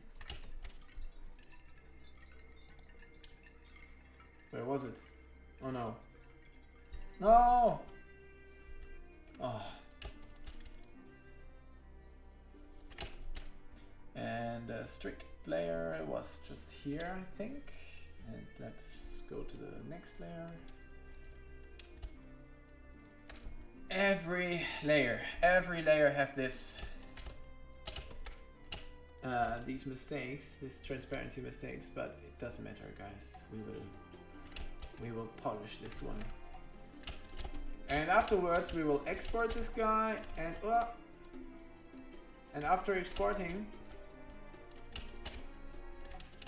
we will carry on with the houses, or maybe, and this is a new idea I just had right now, maybe we will create a new portrait of a beautiful Aztec girl. And I'm talking about a girl looking like what?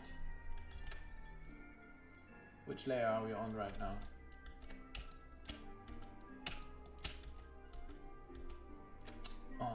Oh, this makes me... Wait. I don't get it. Guys.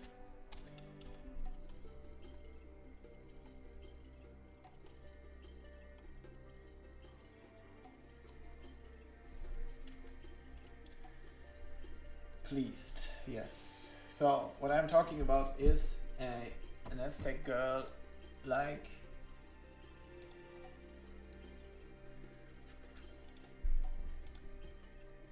this one here. I don't know where I found this reference, but I thought, okay, we definitely need an Aztec lady like this in the game. And it even fits into the story, the current story. And therefore we need a new portrait. And if it's not for this purpose, then we need it for... I think I'm deleting this one for the third time right now or so. It's crazy. So if we don't need it for the story, we will still need it for the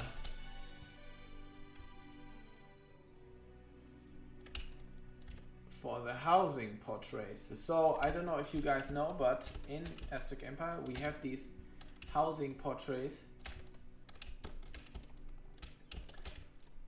Like every housing level, not every housing level, but a lot of... Look at this Photoshop, thank you so much. So we have those different housing levels, and some of them, they have own portraits. And yes, I say, if not for the story, the Aztec girl will be interesting for those housing levels too.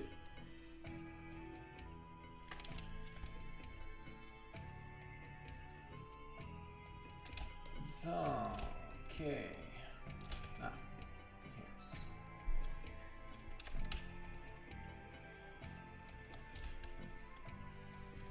Okay.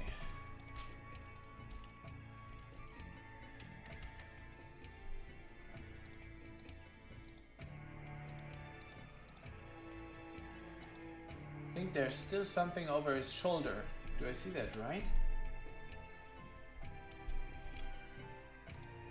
Go here, set, strict. But I think I cleaned it now. We will see it in the game.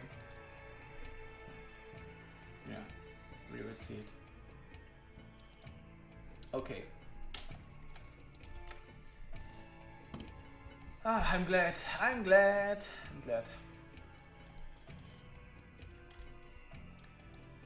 The advisor portraits are here. There is still one portrait we need. I think it's an angry portrait, but it's good for now. I think we can do the other portraits later on when I will get new ideas. So what else do we need to do? We have to. No. We have to export this guy quickly, and let's do this together, because this is also it's also an important task. So we take all the layers that we need, duplicate it into another document, save this one here again. Okay, close. And then what I always do is, if I have something like this here, like more graphics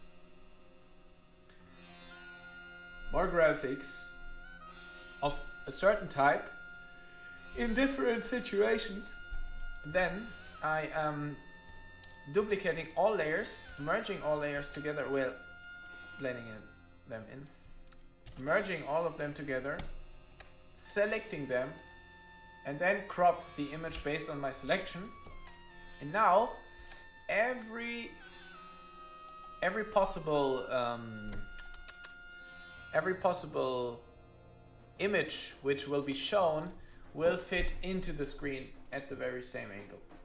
So strict. So we have what we have is, let me see, portraits. So we have happy. Happy is done. Oh.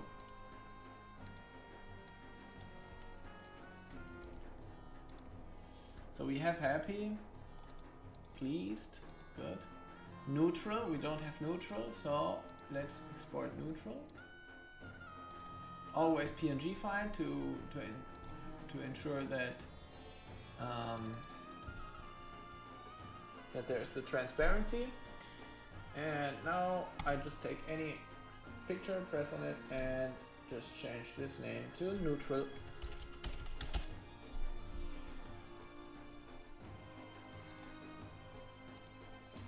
Strict. We also have strict here. Oh. What happened with this arm? Okay, so no worries. We just take the...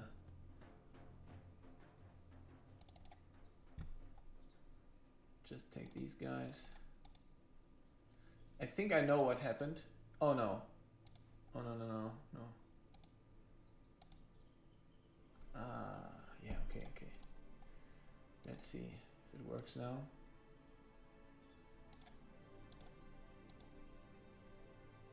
Yeah, kinda. Photoshop still sucks, but kinda it kinda worked. So yeah, like this. So let's save it here. Strict.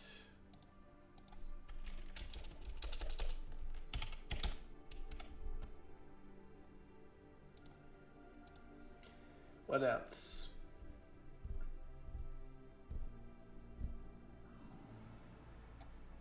So we have strict, we have sad, worried. Okay, we need worried.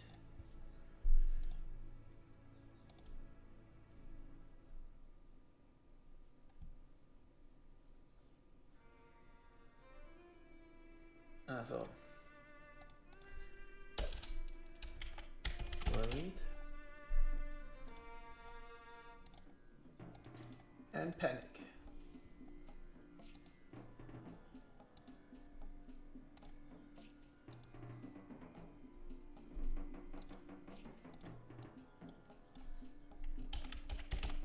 All right.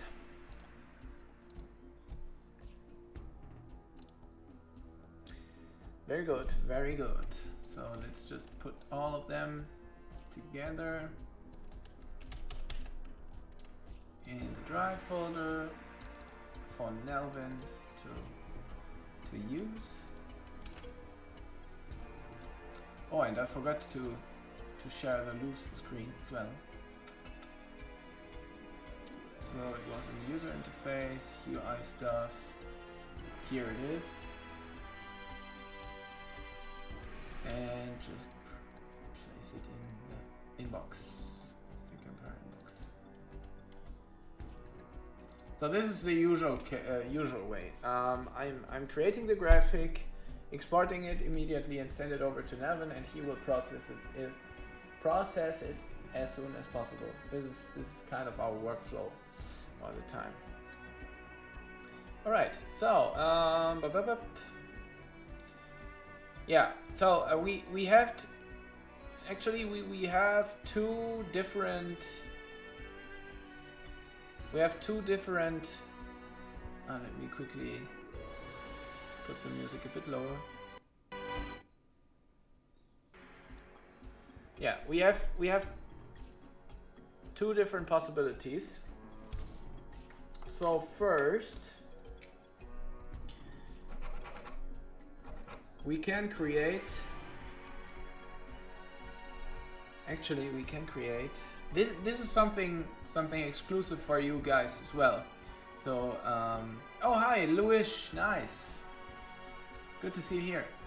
So, what I was talking about was, this is wrong.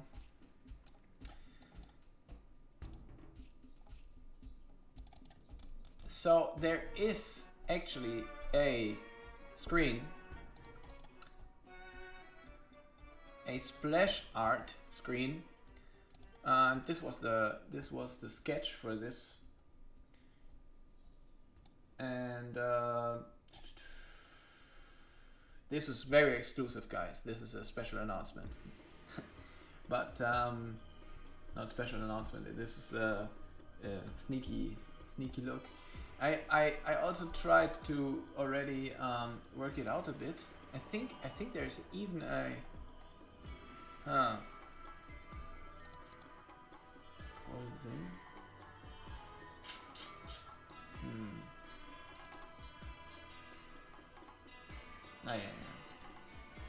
And this one.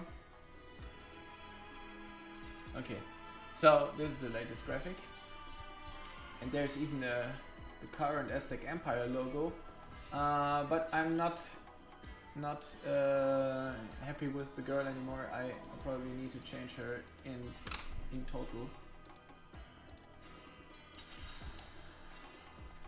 Yeah, but this is kinda. This also need to be done since I think it was after half a year of development I set it up, this composition, and I'm still happy with it, except of the girl. It needs to, yeah. I think I want to have it more like this here, like the girl I showed you. But yeah, this is the case, and this is the screen. I could work out this screen as well because it's necessary for, yeah, when you start the game, right? So honestly, I think we will do that. Exactly, Little Wish. I agree 100%. So, you know what? Okay. Let's do it now. Let's just work on this composition, which I started working on years ago now. 1.5 years ago probably, or longer, maybe 2 years ago now. Just like so. So what is this? Moctezuma? Oh, this is all composition? Okay. Wait. What?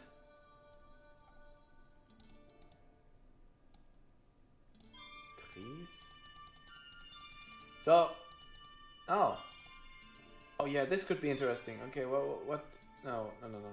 Okay, so this is the old one. This one I can delete. Ah, well, no. I don't delete this one. No. The girl who's gone. Where's the girl?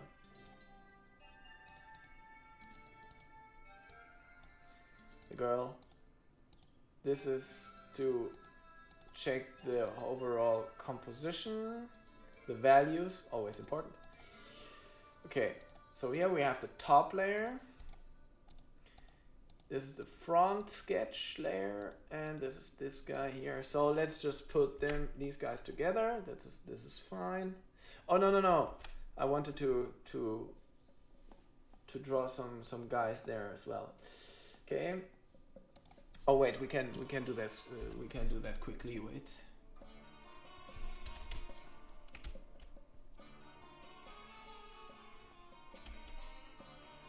Yeah. Let's just do it like this here.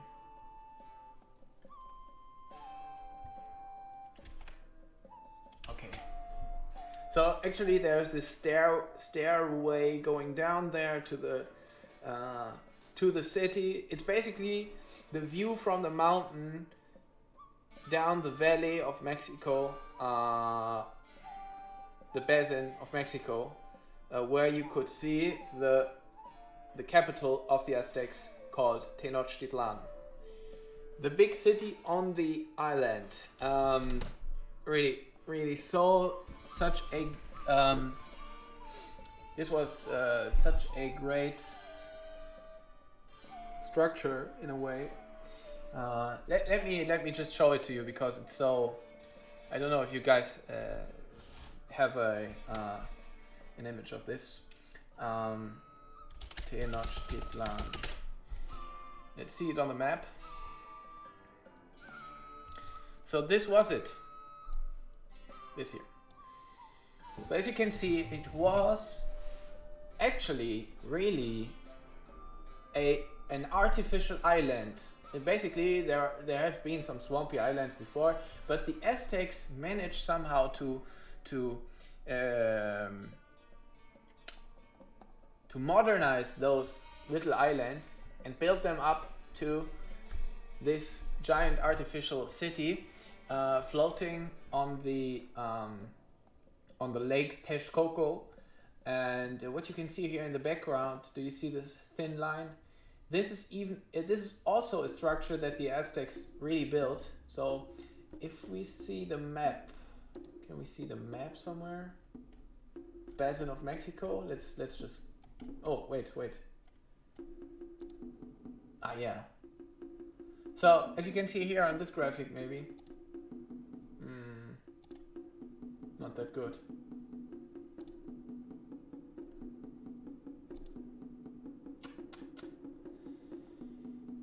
So this is a top view, but it's rotated. Yeah, this is better.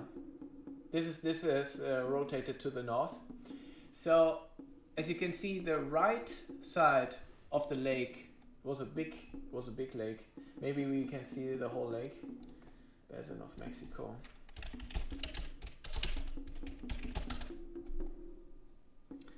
So yeah, here this guy. Okay, so you can see that here was Tenochtitlan. You can see it here. Like this thing is the star here.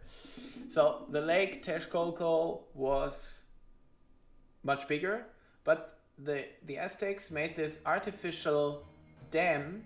Like it was more something like a Graben, not Graben, a Wall,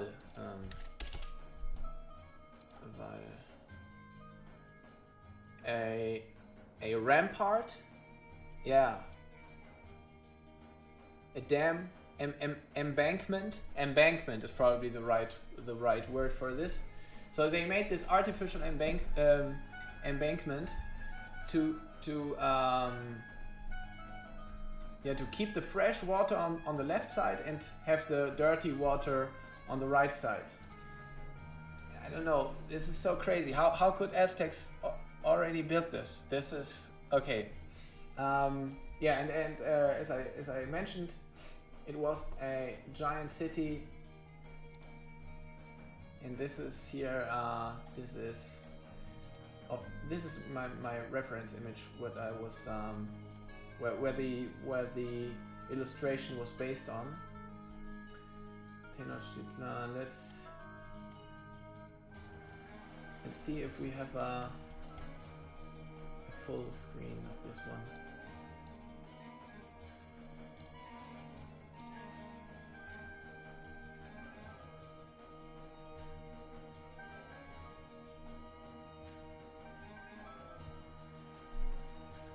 Oh, Minecraft? No. Okay, no. I don't find a full screen resolution of this one, but I'm wondering, don't I have this one in the ref folder somewhere? Let me see.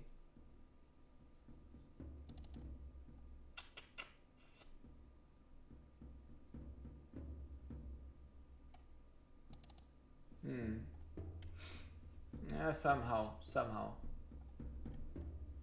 This is at least a little bit more than the other ones. To the side, so at least.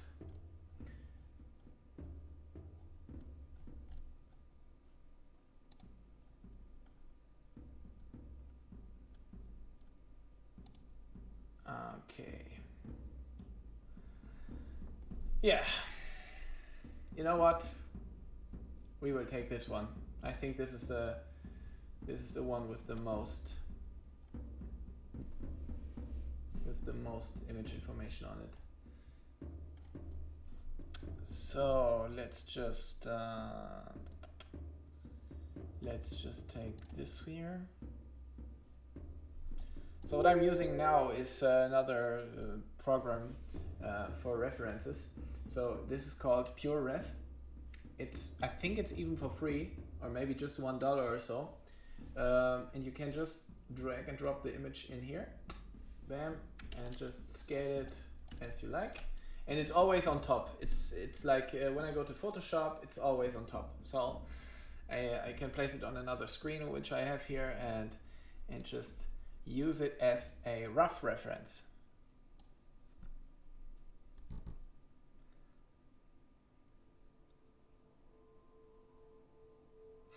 Yeah, Van Vandinavian, you are totally right. A lot of people forget what the ancient cultures could do. And some people, they say that, for example, that aliens or so helped the people from the past. It's so hard, because really humans are able to do unbelievable things, and they have been able to do this even back in those days, and sometimes we forgot that. Sometimes we forget this. If you think about the old Babylon, they had large pyramids even before the Egypt guys, I think.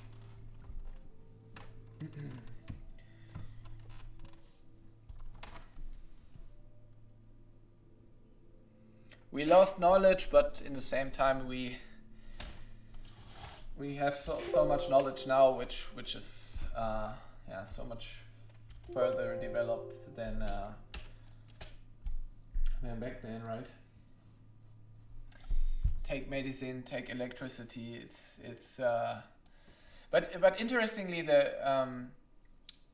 we have more technological advancement, but maybe not that much of a social advancement, because I don't know, there are so many problems in society and everyday's life. So many people are frustrated and I don't know, depressed, and this in those golden times, I want to say. And the people back then, they had a lot of more problems with life, I would say. But there were probably, I don't know, maybe they had depressed people. I'm not sure. Yeah, but okay, this is guessing here.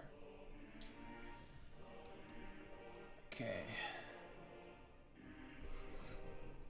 Oh yeah, the Pharaoh soundtrack is over, and I'm curious if anyone can guess this the current soundtrack now.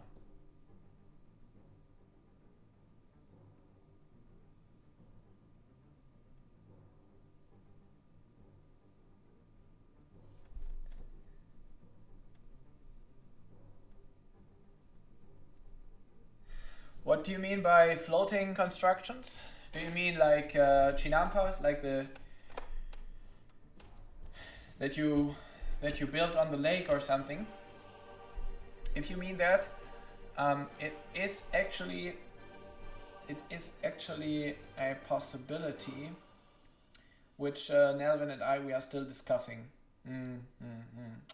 Because it's a big task. It's a really big task with a lot of important decisions, and this is why we are still unsure about this one. Yeah. I just wanted to do something else. Wait, values. Oh, yeah. So let's just do this here. Zack.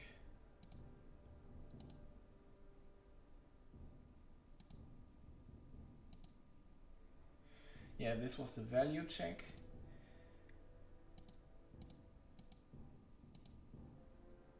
Ah yeah, this was the reference for the girl, but I'm not sure. Tries? What was tries? Yeah, no, I don't know. So let's just go with the current screen, and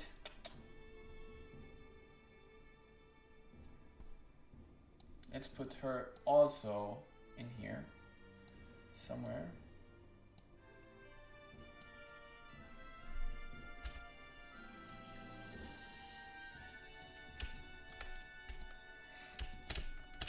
You know what? Let's try it. Not to replicate her.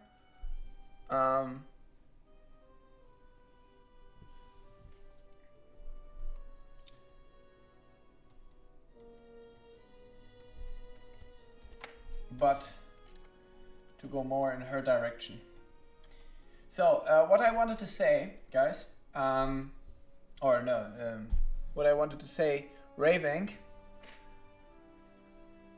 you talked about this original mechanic, and I am absolutely on your side, because I am a big fan of terraforming in building games.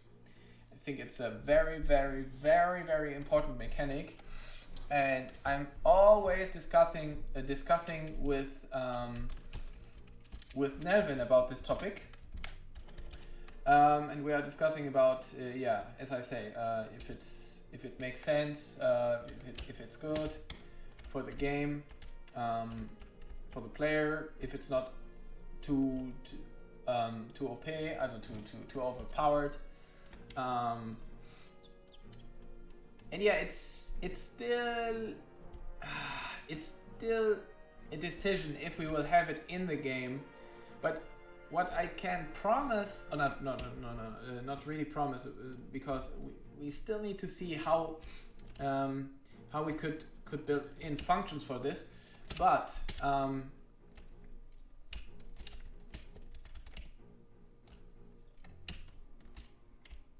I really want to at least have it in the sandbox mode.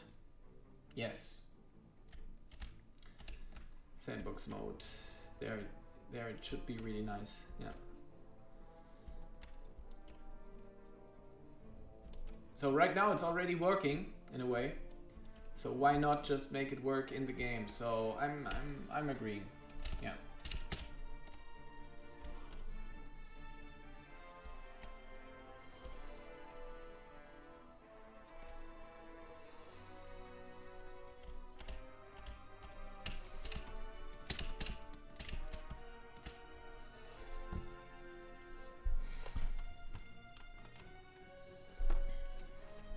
I remember that I already put a lot of time in her face, but I'm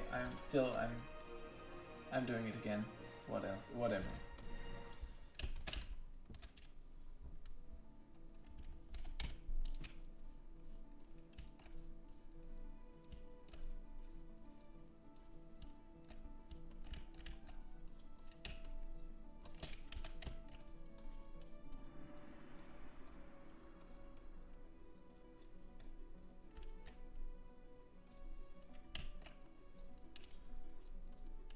I think the eyes were the biggest problem here. So let's see if we can fix those. So she still will have her own face, but with those better eyes. Yeah.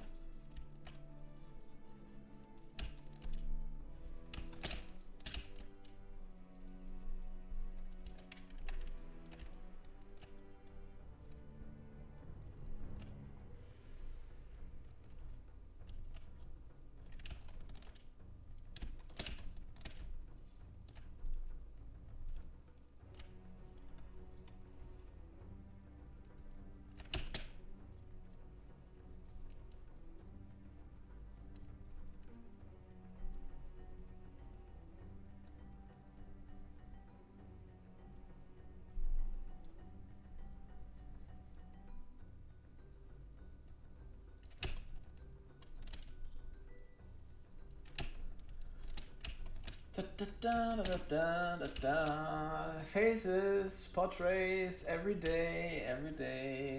Aztec Empire, every day.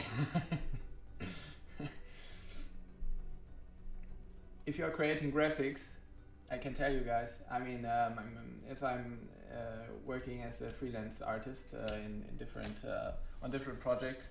If you're working home-based and always need to motivate yourself just by, I don't know, just like so, just to in order to survive with your job, at some point you're going crazy, and this is good. Everything's fine.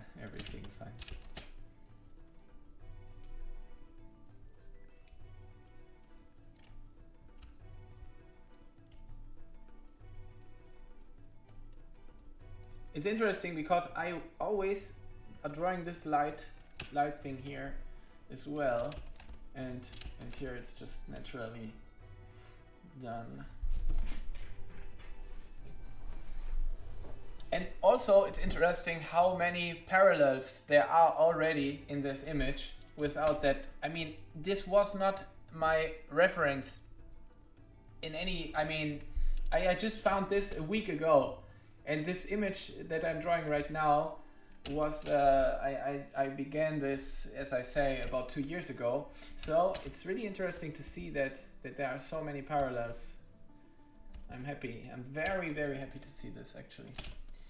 Okay. So what are you writing?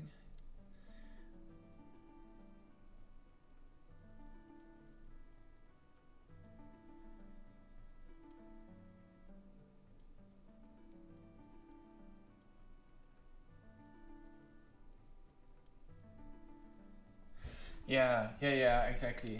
Yeah, we also want the same. We don't want to make a copy, sure.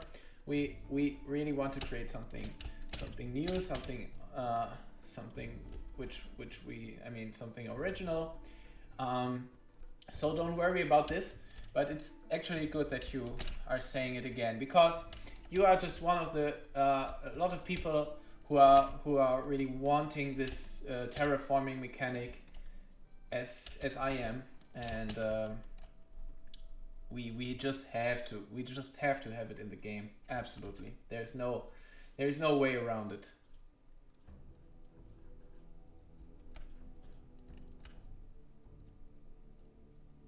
There is no way around it.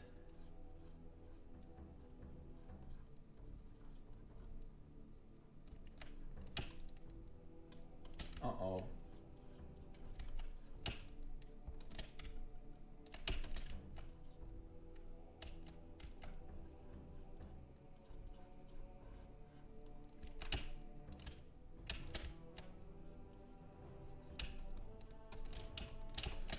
No, this is, I don't know. Okay, let's just build in the pupil.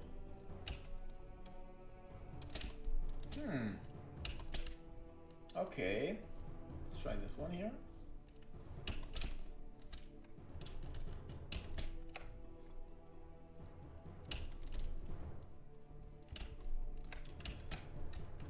So, have anyone guessed the soundtrack already?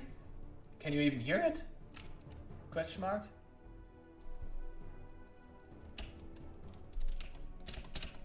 Oh no, this, no, this is no good. Okay, so, yeah.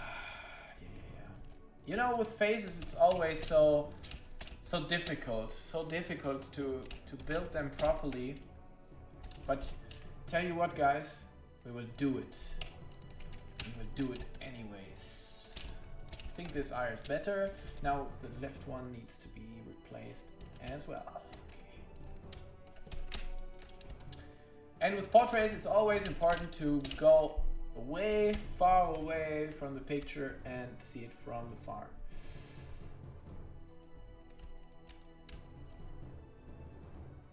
Like so. Okay.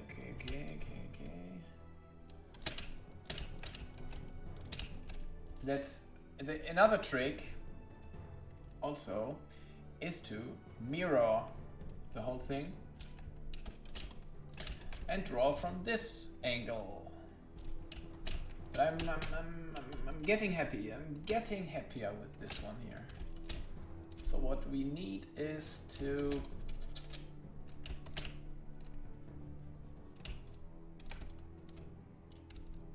we need more yellowish tones and make it a little bit more here and there. Just put in some colors on the canvas. This is what I love about drawing. Just bring the colors on there and mix them together and see what we'll get out of it.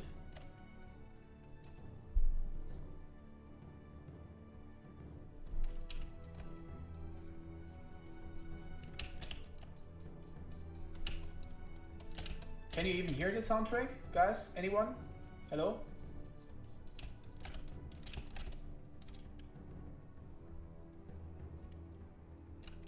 So now what I can see is that the pupils are looking a bit too big. So let's try to make them a little bit smaller.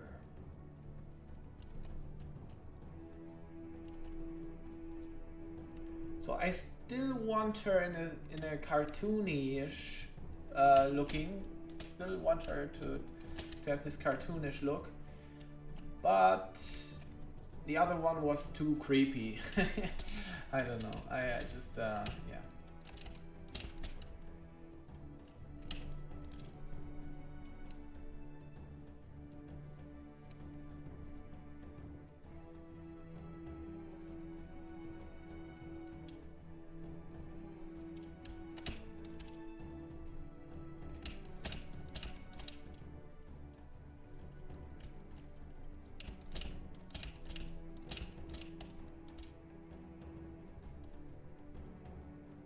Brown eyes. Okay. There's a cool trick with eyes, guys. I can tell you this, but this will be our little secret.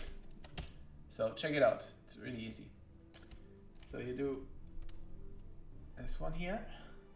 You make the lower part of the pupil, you make it brighter. Then you put the no, this is the pupil, right? So the iris, you make it brighter. Then you put in the pupil, and then you make some dots here and there and here and there. Always the dots have to be the same, and then it immediately looks more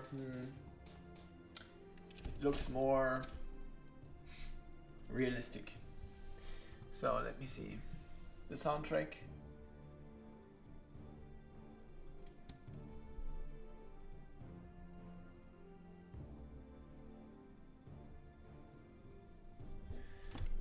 Okay, so make the I didn't know that the soundtrack is so quiet. Let's quickly make it louder.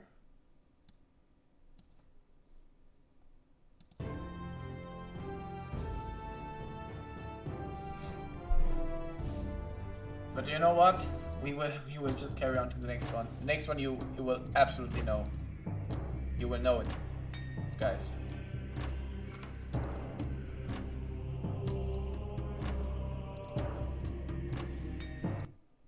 Ah, sound settings. I think this is better. I'm not sure. If there's a problem with the sound right now, please let me know. Okay. So, I still have a problem with her.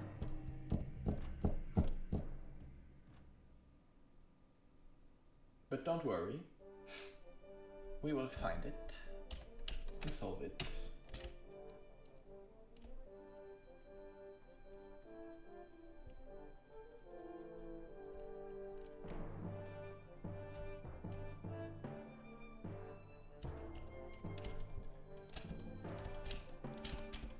So I think it's this eye here, and I think I'm right. So let's just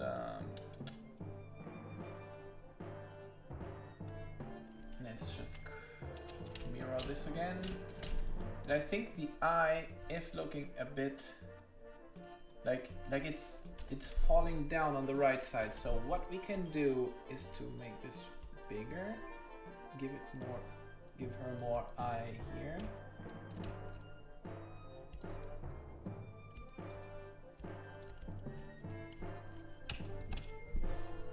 Better, but still not happy with it.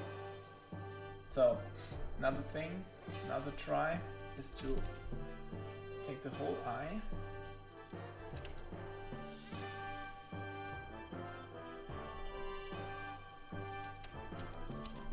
I'm not sure about this here. Ah, yeah. But now it needs to be a bit more down.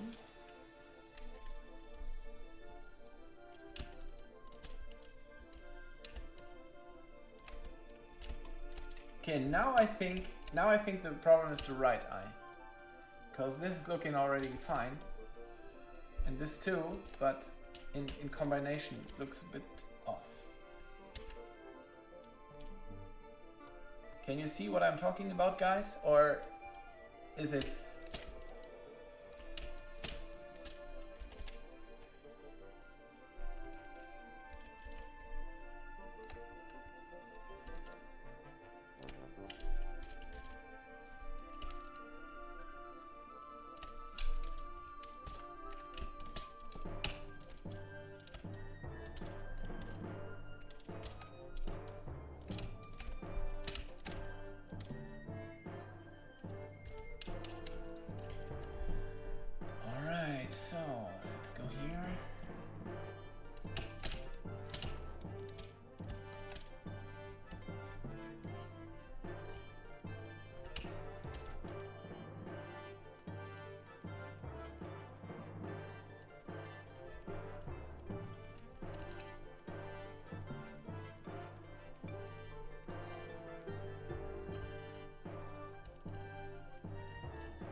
we need to take this one here and move it a little bit more off the side.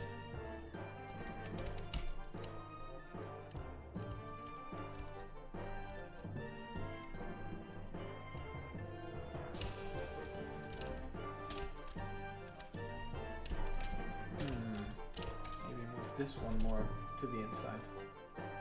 Try this.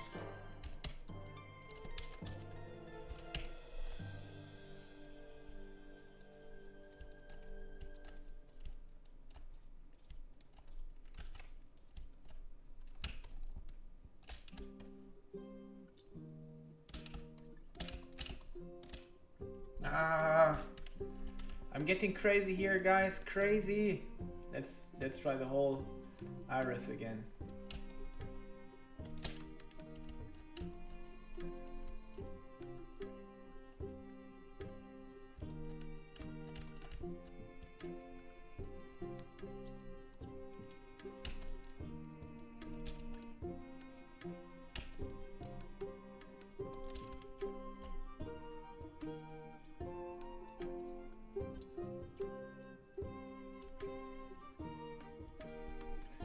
And this is exactly what I'm seeing as well, the inequality.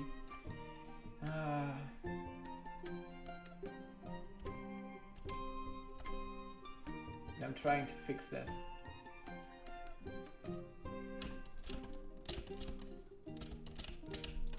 Okay, but now still, I think she needs more like this, maybe more, and then yeah.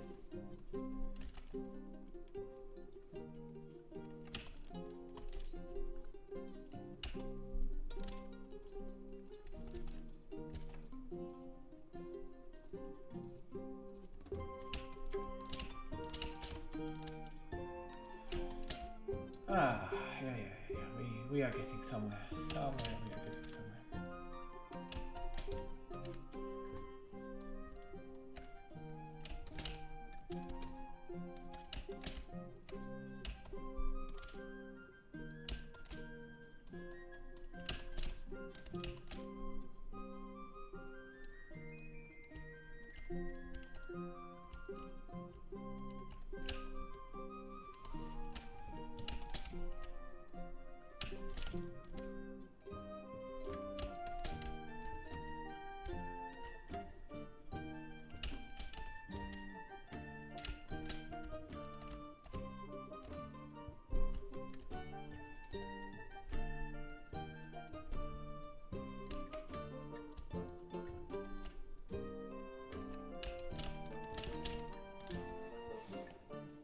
So, do you still see the inequality? Vandinavian? Getting better. The new eye is not too much smaller than the other one, but enough to show distance of angle. Maybe it needs to be still bigger, right? Ah, yeah.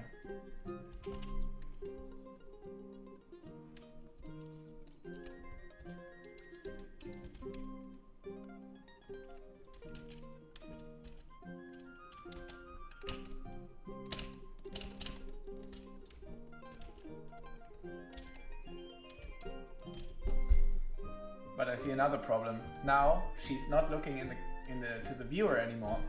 No. Ah, Lord, eh.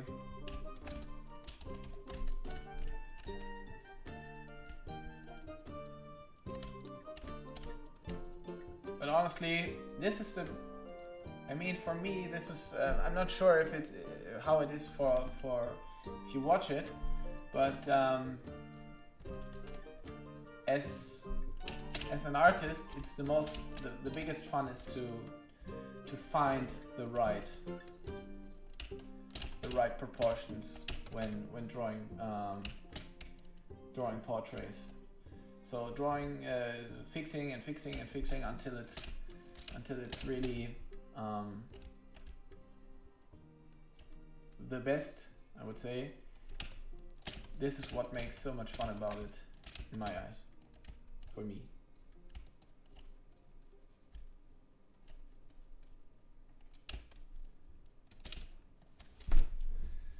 So let's try to make her pupil here look more to us.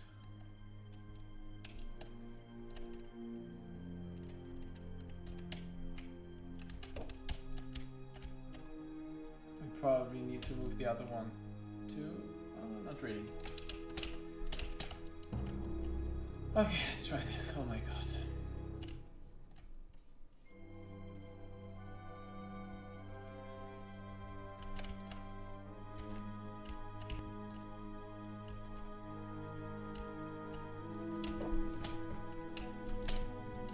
So there's also a little trick.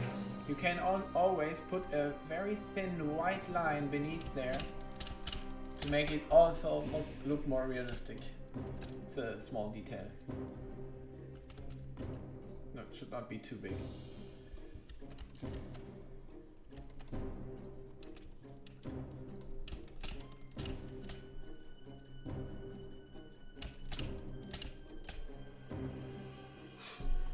Yes.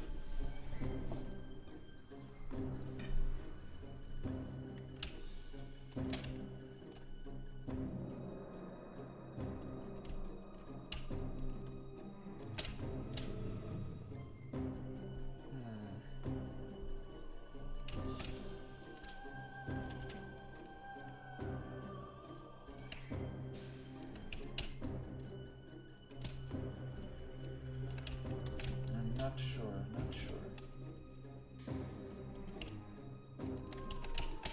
But if you, for example, if we, for one time, we compare the face before and after, we already made a huge step. So let's not give up. Okay.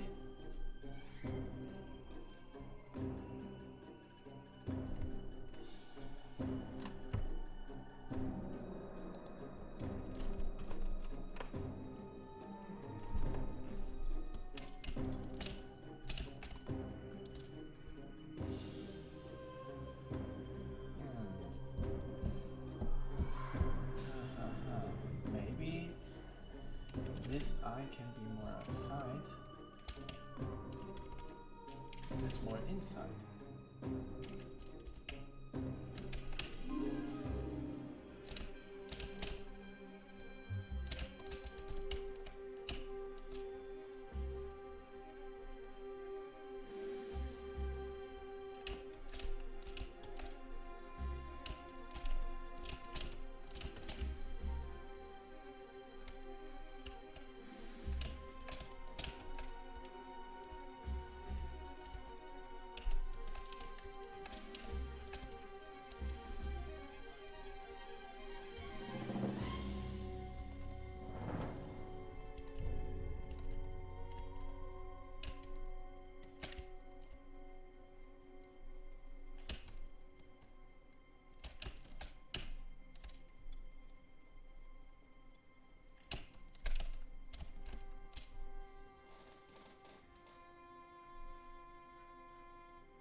interesting.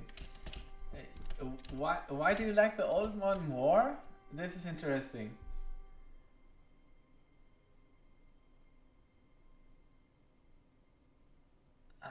Those eyes were like, I don't know, eyes of insects in a way. I don't know.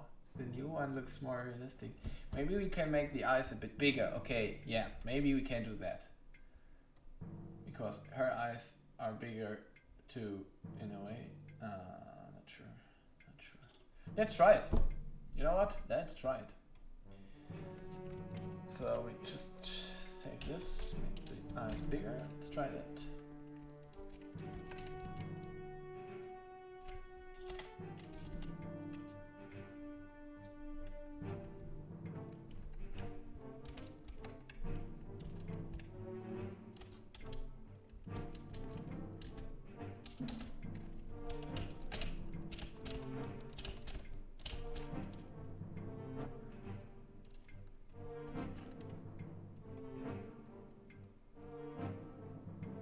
I prefer this one.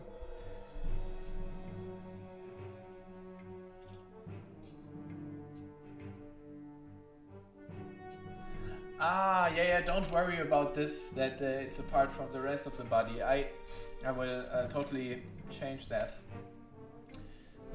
The body will be changed a lot as well. Probably we will go to the body next and just see where it goes from there.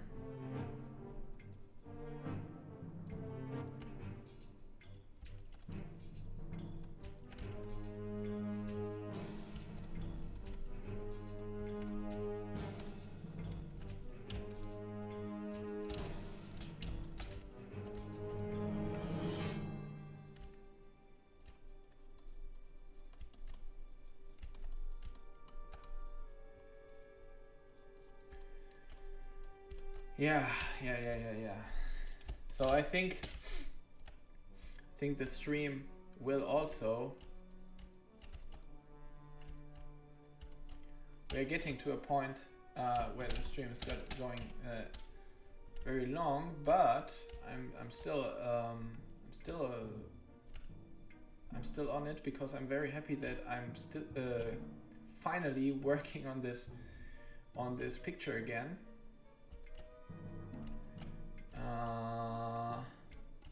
Yeah, but for everyone who is like losing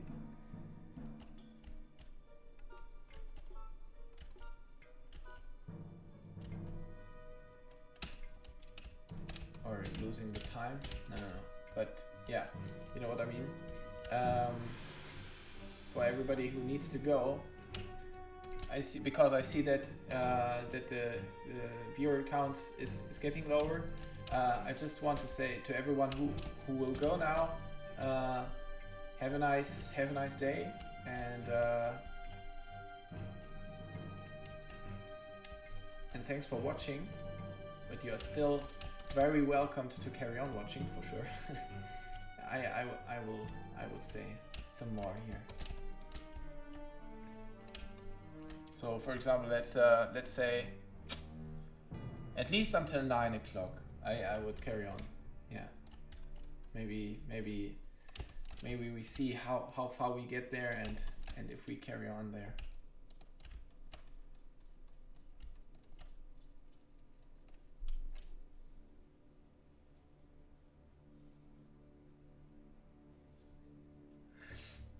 What do you mean by category? I think I'm already streaming in the category gaming? Question mark?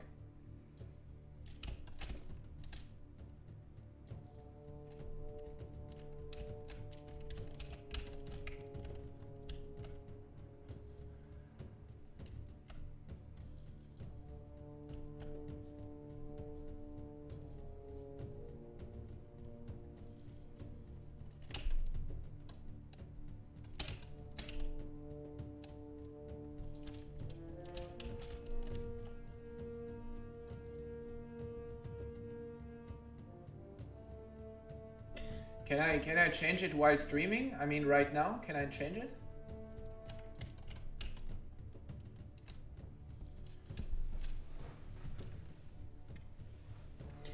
Yes, you can. Okay, so how does it work? Okay, so I have to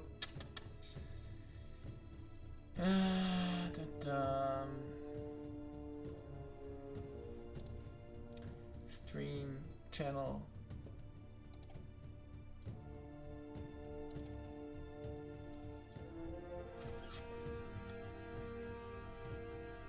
Einstellung maybe.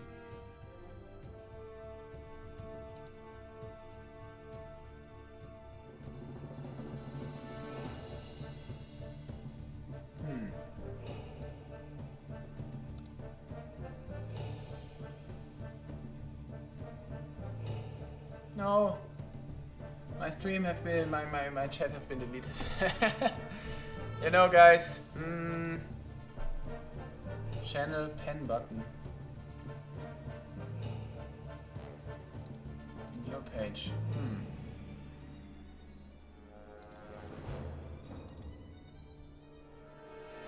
Okay, channel. I am in channel. And where's the pen button? I don't find it.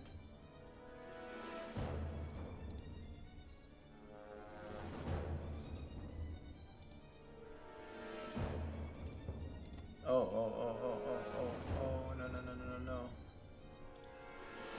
Oh, yes. I found the pen button. Skip all. Pen button. And it's not there.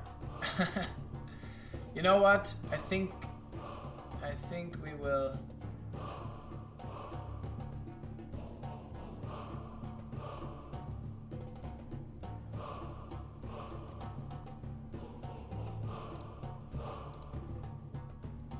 But can you write a message here? Here's the viewer's number.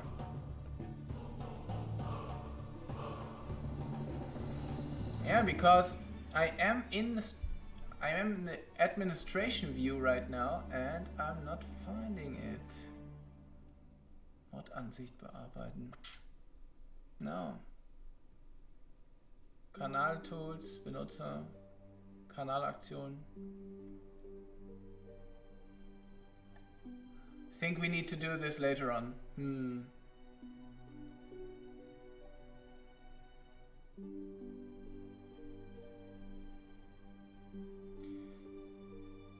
So Kanalseite. Let me quickly try one more thing and then we. So users in the chat. No. There is no button. Lewish, I'm so sorry. We probably need to check this. I probably need to check this later. I really thought that I used a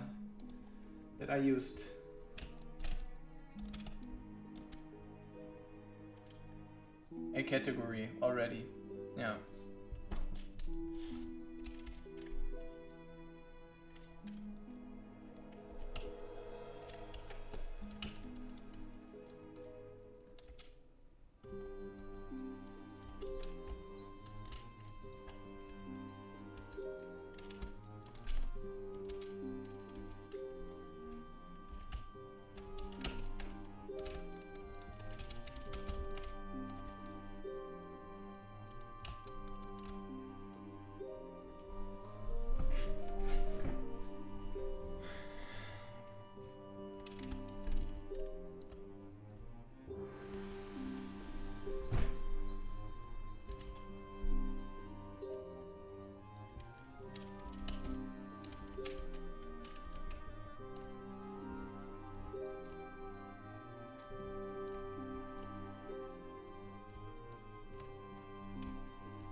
I will send you a wish. Wait.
Aha. Okay.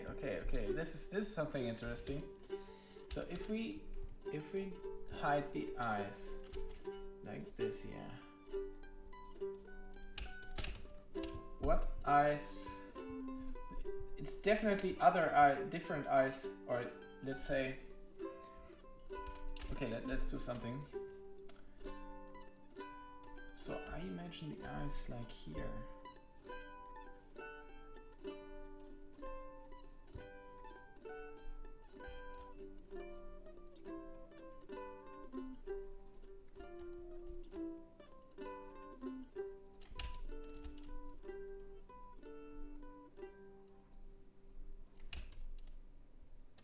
No.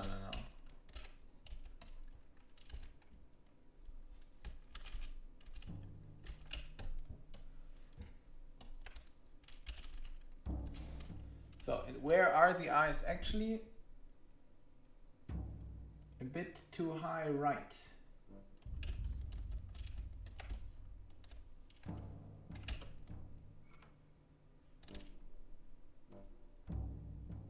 So, yeah, let's try that. You know what? We will try something here. Maybe we will try this here.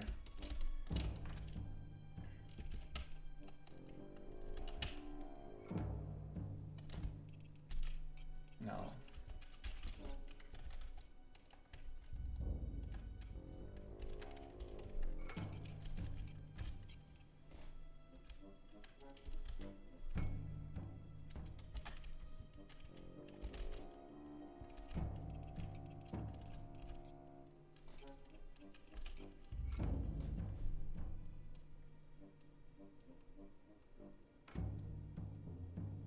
Yeah, maybe.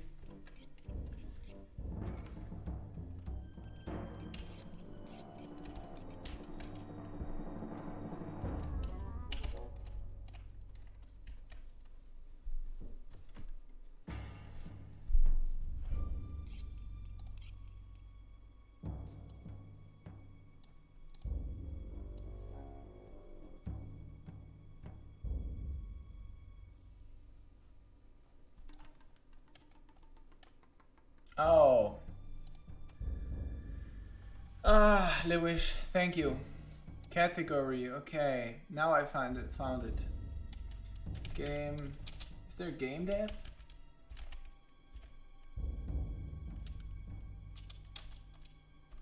Game dev. Game. Art, maybe art. Creative. Yeah, I always thought that I have it on creative, and I had it on creative all the time. I'm not sure why you changed. Thanks, Wish.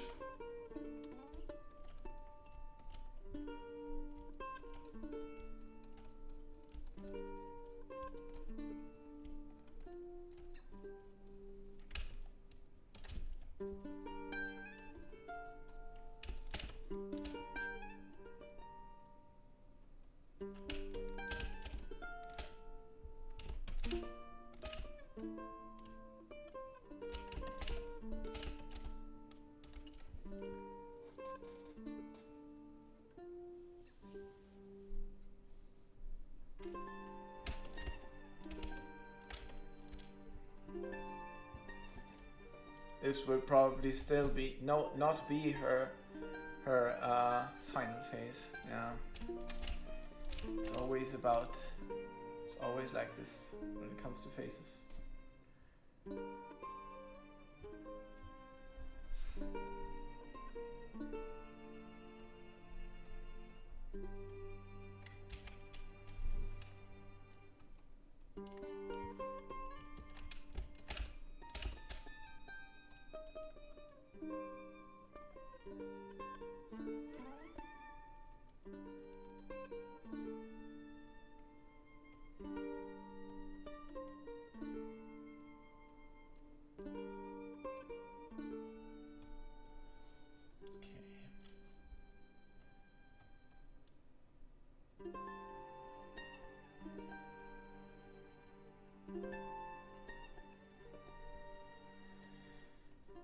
I love to see those before after pictures.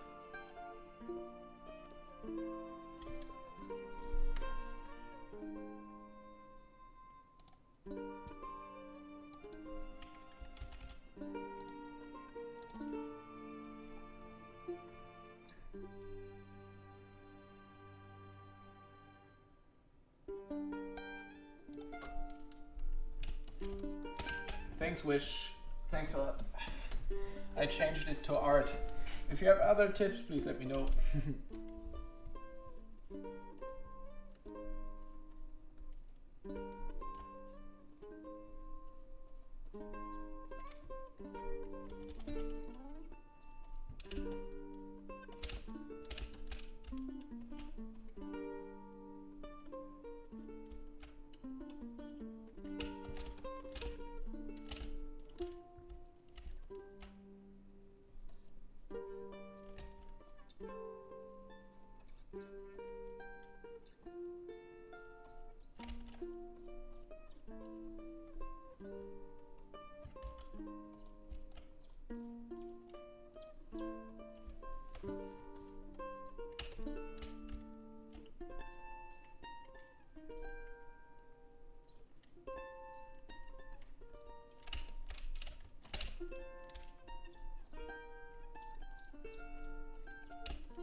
And this is another thing I love, like I told some moments ago, some minutes ago.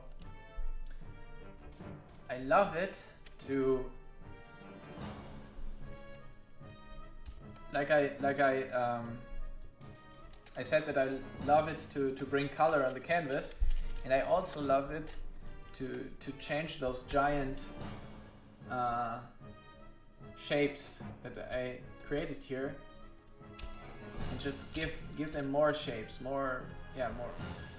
just more shapes to work with. So in here we can erase this stuff. Feathers.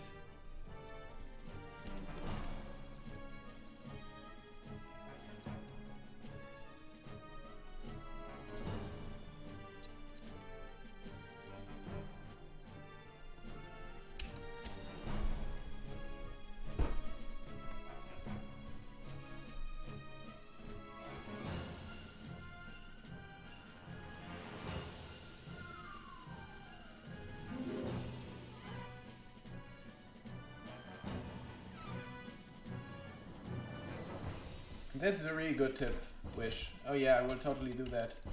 I think I haven't done this already because I was just setting up the stream the last time when where I managed where I changed the settings. Yeah. Otherwise I would already have done this. Because I'm posting the Twitter and Discord links everywhere, yeah. But not on Twitch, right? No.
I'm getting hungry. You know what, guys? This is game dev. I don't know. I don't know what to say. It doesn't matter if you get hungry. You'd rather carry on development.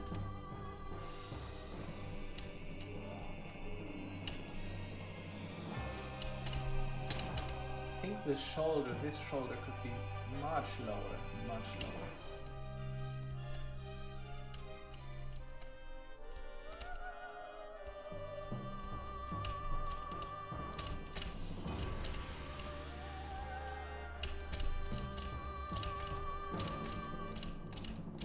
And also, this whole thing could be lower.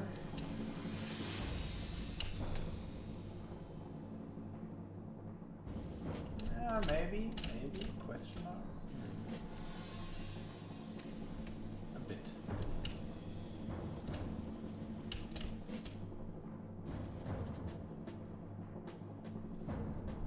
It's good that you're writing this. I can lower it.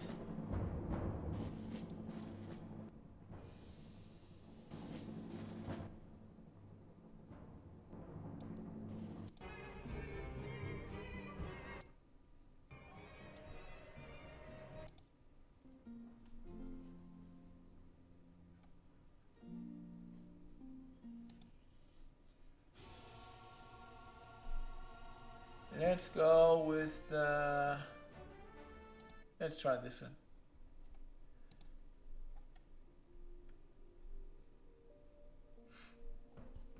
Thanks, Rayvank, for this tip.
Let's carry on.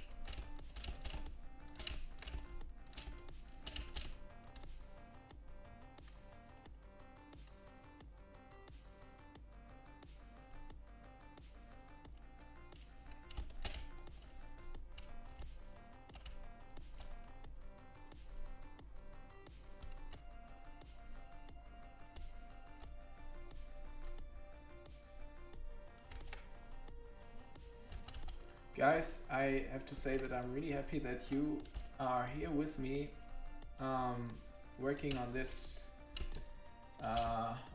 screen here, because as I mentioned already a lot of times, it's already 2 years old.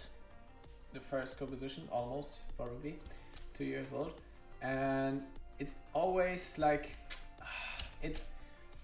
The reason why it gets like delayed all the time is because one, it's not that important for the game, for the actual game. It's more like a promotion thing, but it's important.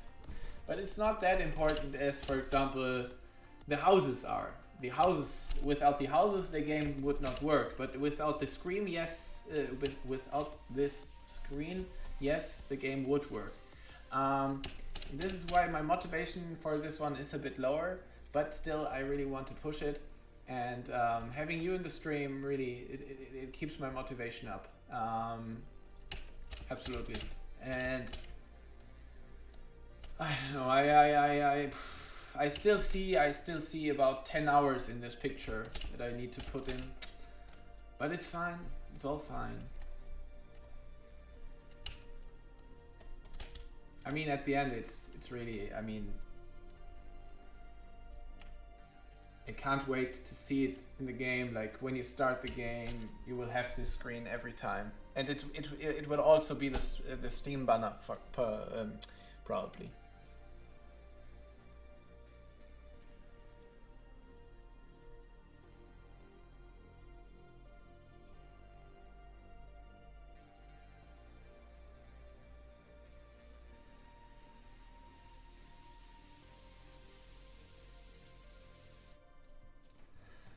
Not a Disney princess, no. yeah, cool. Okay, nice. And then it's it sounds good.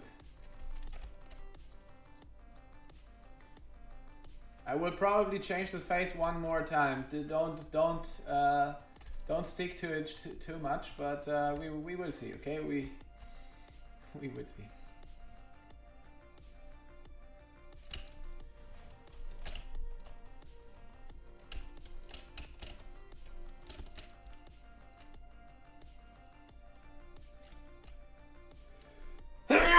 Oh, I'm sorry.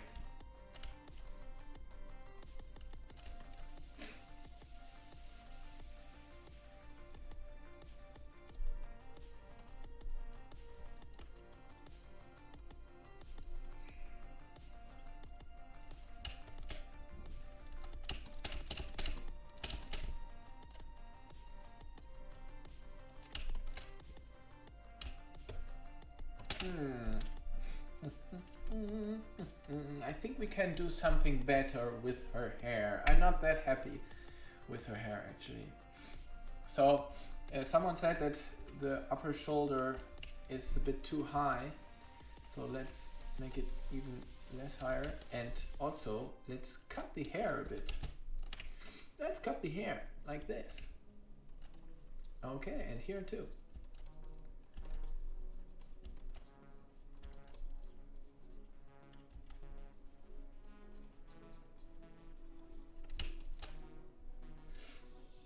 Yes, yes.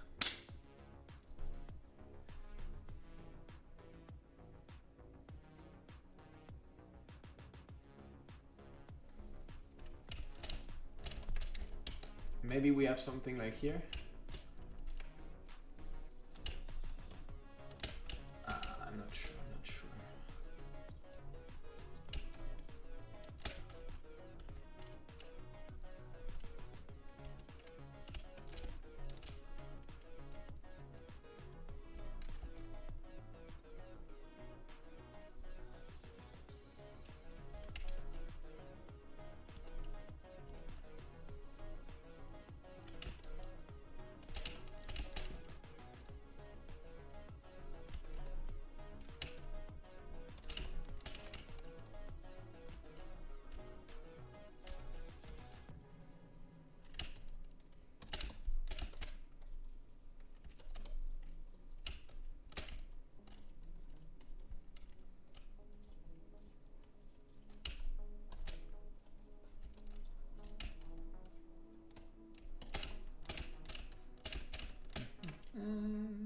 I think this sits a bit low. Let's put it, the chest, a bit higher.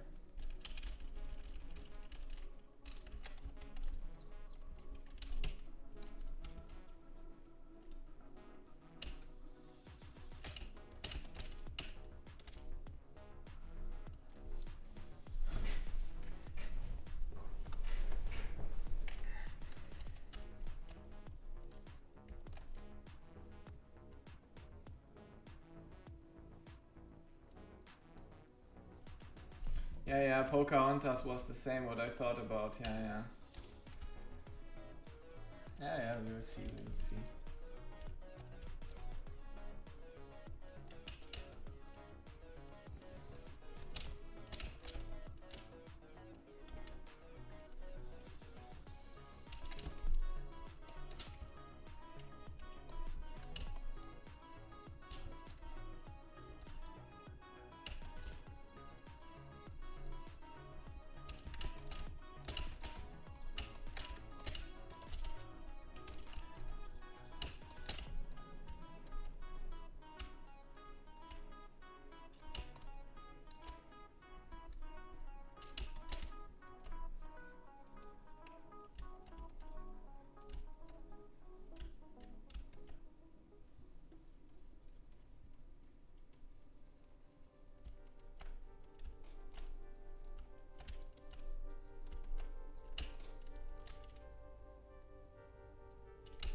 How about the music now? Is it too quiet?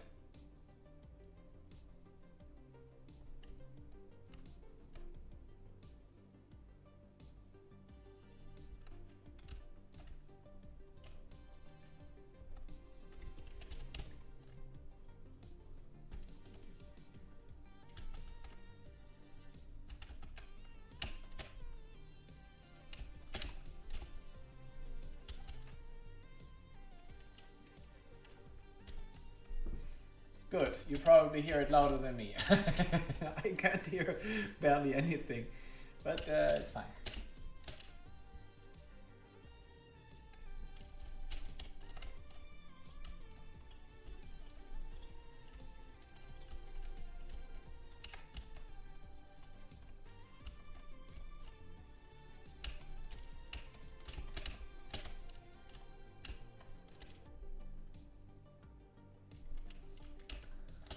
Okay, about the belly, I'm still thinking about it. So here, like this.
No.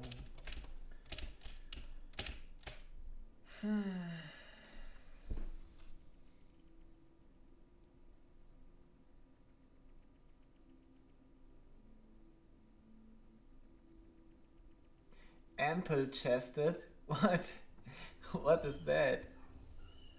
Ample chested.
not getting it, Antor. You need to explain. I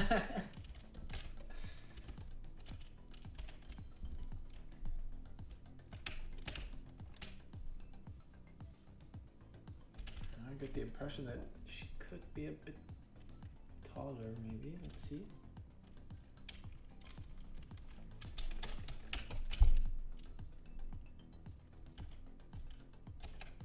Ah, it's fine.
Okay, yeah. So, does anybody know some cool Aztec games in here? So, for example, Age of Empires 2 have a really nice Aztec campaign, which also has been probably a reason for this game, for Aztec Empire, because I remember playing it when I was a boy, and I remember that the campaign, since it was so cool, it was so authentic in a way. It described the story of the Aztecs, of how they came to the Tri-Alliance, which they really have been into, and so on. And it was just told so inspiring. Like you really had this feeling of Aztec, being in the Aztec society, and experiencing the Aztec history. And this is why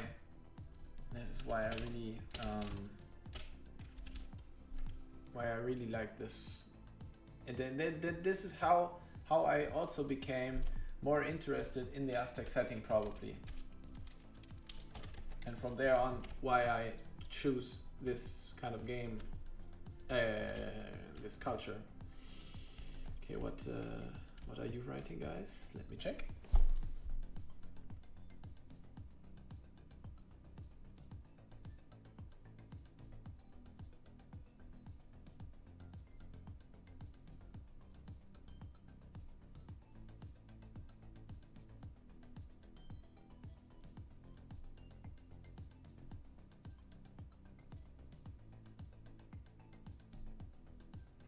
Ach so. Vandinavian, thank you. Now I understand.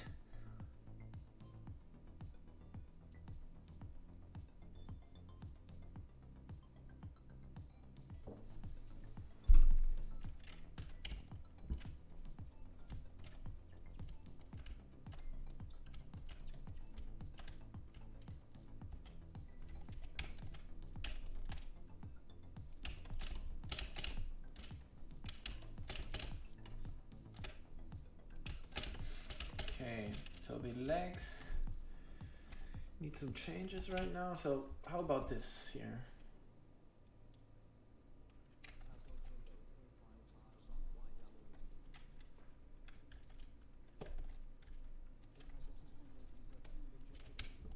Let's try this.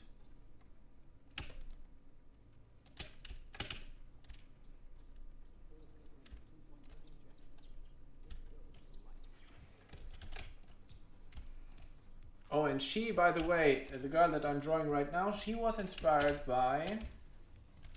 Does anyone have an idea?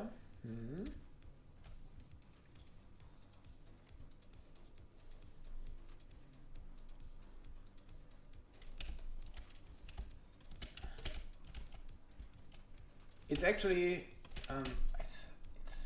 is it a Disney movie? Exactly, Luis. You are right. Yeah.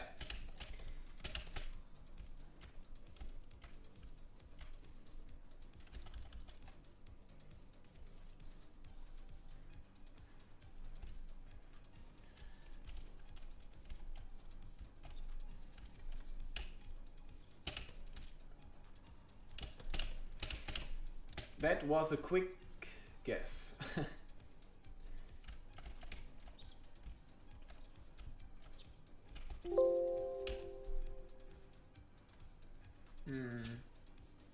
No.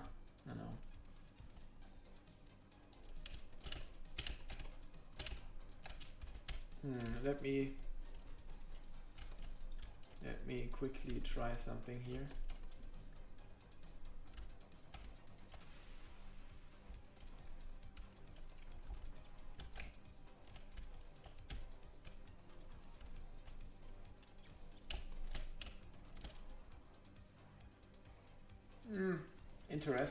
Interesting.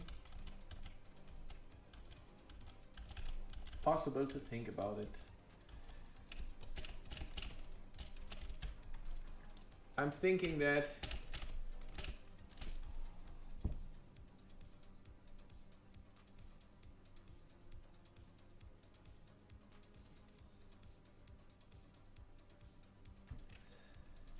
it's not from Disney, right? Yeah, but who have done it then? Is it a popular studio? Because I think it was big like a Disney movie back in the days when it came in the cinema.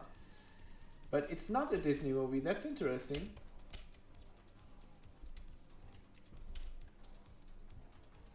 Or was it not that popular? I don't remember. I was probably 6 years old at this time, or I'm not sure. 10 maybe. I don't know when it was released.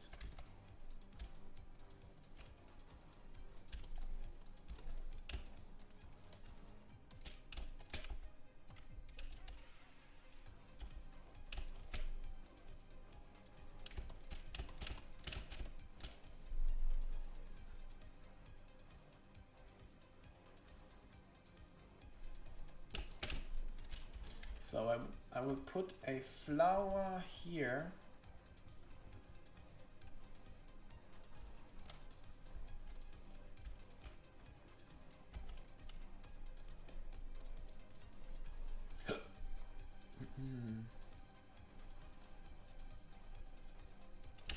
Like so. And I will also give her these guys here.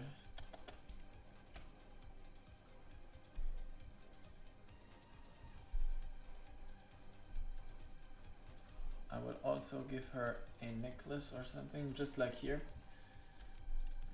but a little bit different. Let's see.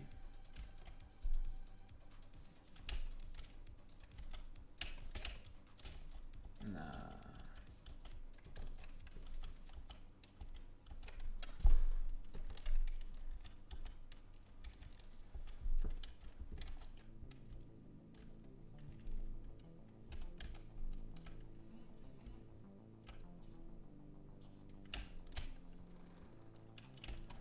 I don't know about this.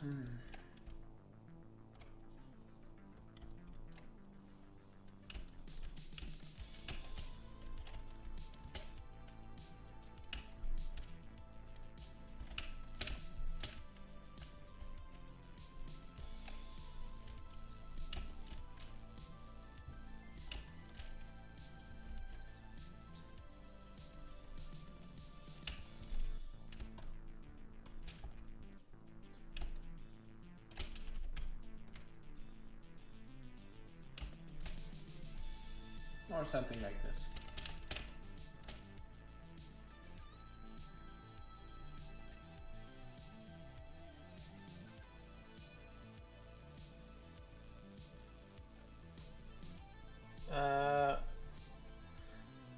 Vank.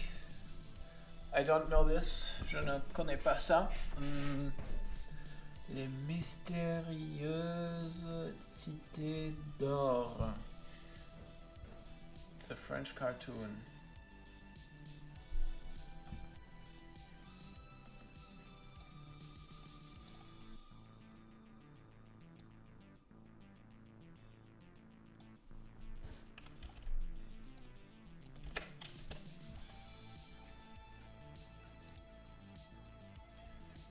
Oh, it's an anime. Well, thank you for the suggestion. I will probably look it up. Does anyone know the movie called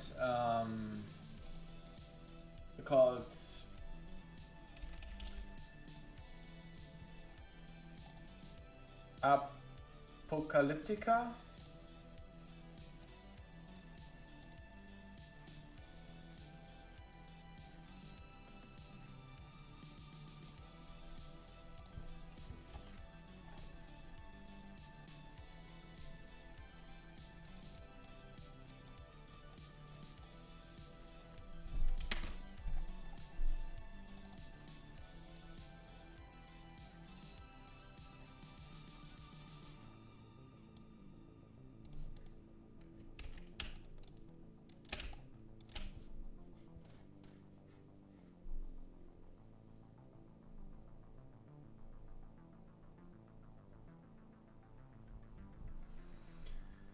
Yeah, I have not seen it either, but it looks pretty interesting. It's about Aztecs, I think. It's about, when I understood the story right, it is about a tribe in the basin of Mexico, Mexico, and the tribe gets haunted by the Aztecs, and some of the men were enslaved in Aztec society then, and were meant to be sacrificed. So it's more about the Aztecs are kind of the evil in this movie. As I understood it right. I'm not sure. It's just my rough rememberings from the story I read, but it sounded interesting. And another friend, he have recommended it to me, but yeah, I still haven't watched it. Oh man, I really want.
Pretty much the same, right?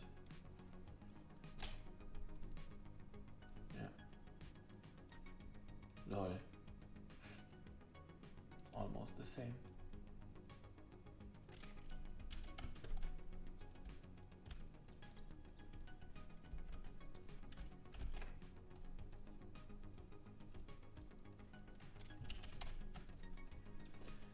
Yeah, but it's getting late already. I already see that I'm not going in the right direction here. I'm still thinking about how to solve the hips, the legs. Not sure about this, but I'm happy with the face right now and the hair. I'm sorry. and how they came up. But yeah. So this was before, this is after. So I think it's good. I think it's already a huge step further. And yes, there's still so much to do. But actually, the background will go a lot faster.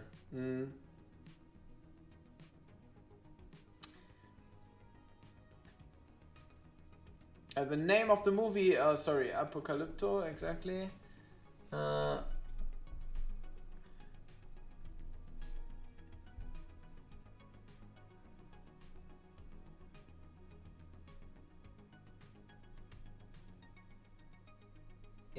Yeah, don't worry. We will find a good way. At the end, she will be the face of Aztec Empire, probably. Yeah. So she will be the poster, the poster, the as I said, the face, the mannequin.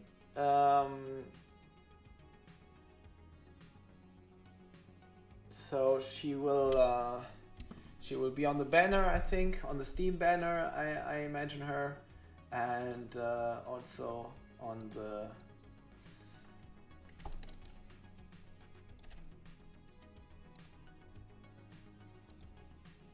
any cover probably as well. Yeah, the cover girl.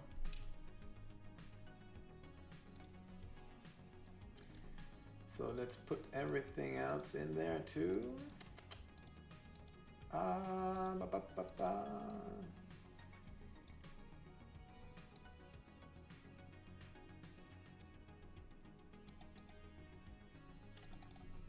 Tenochtitlan. Okay. Guys, I think this is the point where the stream gets to the end. Eventually. I thank all of you for watching. I thank all of you for being here with me. Thanks a lot. And I think we will. I think I will do a stream in the near future again. So not as last time so long. I think the last time streaming was probably more than a month ago, but this time probably next week or so. We will see. So again, thank you all for watching, and I wish you a nice what is it, Thursday today. I wish you a nice weekend then. Bye bye, and see you then. Bye bye.